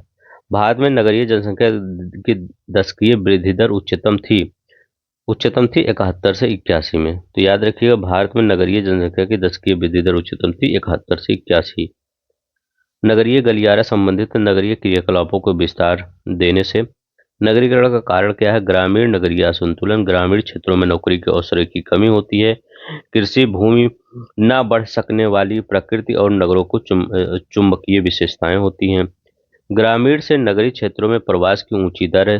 शहरों में शैक्षणिक संस्थाओं की बढ़ती संख्या, औद्योगिकरण की ऊंची दर होती है। ग्रामीण क्षेत्रों में ऊंचा जीवन स्तर होता है। उपयुक्त में नगरीकरण के कारणों के संबंध में सत्य कथन है 1, 2 और 3। ठीक है, तो याद रखेंगे, यहाँ 4। ग्रामीण में ऊंचा जीवन स्तर नहीं होता। ये देखिए, यहाँ तो फॉलो में कुछ ज्यादा ही पढ़ लिया, यहाँ ये गलत है। तो ये ऊंची दर होती है प्रवास की, ग्रामीण से नगरों में ऊंची दर होती है, देंगे माइग्रेशन ज्यादा नहीं होती है। शहरों में शैक्षणिक संस्थाओं की बढ़ती संख्या, सच मतलब शहरों में ज्यादा विद्यालय होते हैं। औद्योगिकरण, इंडस्ट्री ज्यादा शहरों में होती है, तो यही होता है, इसीलिए माइग्रेशन होता है, नगरीकरण होता है जाके। तो 3 सही है। ग्रामीण क्षेत्रों में ऊंचा जीवन स्तर नहीं होता है। भारत में नगरीकरण और औद्योगिकरण की वृद्धि के साथ अपराध में वृद्धि हुई है। हाँ, औद्योगिक नगरी अर्थव्यवस्था परिवार की सांस्कृतिक अव्यवस्था का कारक है। ए आर दोनों सही है, आर ए की सही व्याख्या करता है। बढ़ता हुआ नगरीकरण उत्पन्न करता है मेट्रोपोलियन नगरों की मलिन बस्ती, जनसंख्या में वृद्धि, बड़े नगरों केंद्रों में जनसंख्या बढ़ता संकेंद्रण तथा नगरीय क्षेत्रों सेवाओं की मात्रा तथा गुणवत्ता में तेजी से गिरावट। मलिन बस्तियों में रहने वाली जनसंख्या का प्रतिशत अधिकतम है मुंबई में। तो मलिन बस्तियों में रहने वालों का जनसंख्या परसेंट अधिकतम है कहाँ पर? मुंबई में। धारावी देख रहे हैं, धारावी। अब यहाँ वर्ष 2011 की जनगणना के अनुसार सर्वाधिक स्लम प्रतिवेदित नगरों की जनसंख्या में शीर्ष स्थान पर 5 केंद्र शासित प्रदेश, मतलब राज्य और केंद्र शासित प्रदेश। तमिलनाडु में 507, मध्य प्रदेश में 303, मलिन बस्ती उत्तर प्रदेश में 293, कर्नाटक में 206, महाराष्ट्र में 189। शहरी अधोसंरचना विकास के लिए घोषित की गई योजनाएं: Swachh Bharat Mission, heritage development and organisation योजना, स्मार्ट सिटी योजना। राष्ट्रीय नगरीय पुनर्वीकरण मिशन जोड़ा गया है जवाहरलाल नेहरू के नाम से। JNNURM योजना का संबंध नहीं था शहरी विद्युतीकरण से। JNNURM का संबंध था शहरी अधोसंरचना सुधार से करने से। स्मार्ट सिटीज मिशन में जल तथा मलजल सीवरेज का वित्तपोषण जिस स्वराज्य में होगा वह है संपत्ति कर। अब देखिए विश्व में जनसंख्या और नगरीकरण देख लेते हैं। ठीक है, बस एक ही पेज और 2 पेज होगा बस। नगरीकरण वक्र के त्वरित अवस्था को कहा जाता है। द्वितीय अवस्था विश्व जनसंख्या और मानव समुदायों के महत्वपूर्ण आंकड़ों के अध्ययन से संबंधित है। जनांकीकी प्रतिस्पर्धा, अव्यक्तिक संबंध, मानवीय मूल्य और नाश और औपचारिक संबंध में से शहरी जीवन की विशेषता नहीं है, अनौपचारिक संबंध है। भारत में निर्भरता अनुपात घट रहा है क्योंकि 15 से 59 वर्ष की आयु जनसंख्या सापेक्षता क्योंकि अधिक है। विश्व बैंक द्वारा जारी आदतन आंकड़ों के अनुसार 2023 में भारत की जीडीपी थी। ये नहीं पूछेगा, ठीक है, तो याद रखिए 24 वाला पूछेगा, ये भी 23 वाला डाटा है। अब भारत में 23, चीन में जनसंख्या है तो ये 1,42,000 कर दिए हैं, ठीक है, वो 142 करोड़, ठीक है, तो यहाँ याद रखिए 141 करोड़, 142 करोड़ भारत की, 142 चीन की 141, मतलब जो अभी जनसंख्या का वो आया था आंकड़ा की विश्व बैंक का कि भारत ने चाइना को पीछे कर दिया है। तो 142 करोड़ भी 121 था हमारा, 142 करोड़ बता दिए हैं, 141 करोड़ यहाँ। लोक नगरीय सातत्य के विचार के आधार पर विकसित किया गया जो अद्यतन के लिए मैक्सिको में रेडक्लिफ तथा सिंगर के विचार में प्राथमिक नगरीकरण की प्रक्रिया को विशेषीकृत किया गया है। बृहद परंपरा के विकास से विश्व जनसंख्या दिवस उस दिन की याद में मनाया जाता है जब विश्व की जनसंख्या अनुपात 5 अरब हो गई हो। वह दिन था 11 जुलाई 1987। विश्व जनसंख्या दिवस तिथि थी 11 जुलाई। विश्व की 50% जनसंख्या संकेंद्रित है 20 डिग्री और 40 डिग्री नॉर्थ अक्षांशों के बीच, मतलब 50% जनसंख्या से विश्व यहीं के बीच में है, ठीक है। विश्व में लिंग अनुपात घटने का डर है लिंग निर्धारण परीक्षण बढ़ने से। नया जनसंख्या बम तात्पर्य है तीसरी दुनिया में शीघ्रता से बढ़ रही नगरों की ये जनसंख्या, यही होता है नया जनसंख्या बम। जनगणना 2011 के अंतिम आंकड़ों के अनुसार भारत की जनसंख्या विश्व की जनसंख्या का 70.5% है। संयुक्त राष्ट्र आवास वैश्विक मानव बस्ती रिपोर्ट 2009 के अनुसार विगत 3 दशकों में शहरीकरण की तीव्र वृद्धि दर है। एशिया में सबसे ज्यादा तीव्र वृद्धि दर हो रही है। विश्व के नगरों की स्थिति यूएन हैबिटेट्स रिपोर्ट के अनुसार उत्पादकता, अनुकूलतम जनसंख्या, जीवन की गुणवत्ता, क्षमता में से नगरों की समृद्धि निर्धारित करने का आधार नहीं है। अनुकूलतम जनसंख्या अफ्रीका का सर्वाधिक जनसंख्या वाला देश है नाइजीरिया है। आदतन आंकड़ों के अनुसार विश्व में सर्वाधिक 5 जनसंख्या वाले देशों का क्रम है भारत है, चीन है, संयुक्त राज्य अमेरिका है, इंडोनेशिया है, पाकिस्तान है। कौन कौन है? भारत है, चीन है, संयुक्त राज्य अमेरिका है, इंडोनेशिया है, पाकिस्तान है। ये विश्व के सर्वाधिक 5 जनसंख्या वाले देशों का क्रम है। अफ्रीका, ऑस्ट्रेलिया, उत्तरी अमेरिका, यूरोप में सर्वाधिक नगरीकृत है ऑस्ट्रेलिया। अगर करें अफ्रीका, ऑस्ट्रेलिया और उत्तरी अमेरिका और यूरोप में सर्वाधिक नगरीकृत महाद्वीप है तो ऑस्ट्रेलिया में गांव बहुत कम है, वहां पर क्या है शहरी शहर सब। जनसंख्या वृद्धि का सर्वाधिक प्रतिशत जिस महाद्वीप में देशों में देखा गया है वह है अफ्रीका। जनसंख्या वृद्धि का सर्वाधिक प्रतिशत एक अनुमान के अनुसार विश्व की 70% आबादी जिस वर्ष तक नगरों में सिमट जाएगी वह है 2050 तक। जनसंख्या घनत्व सर्वाधिक है एशिया में। 2011 के जनसंख्या का घनत्व सबसे कम है उत्तरी अमेरिका में, ठीक है। तो 2011 में जनसंख्या का घनत्व सबसे कम था कहाँ? उत्तरी अमेरिका में, सब आधा बर्फ वहां पे। कनाडा, फिनलैंड, नॉर्वे, रूस, जनसंख्या का घनत्व सबसे कम है कनाडा में।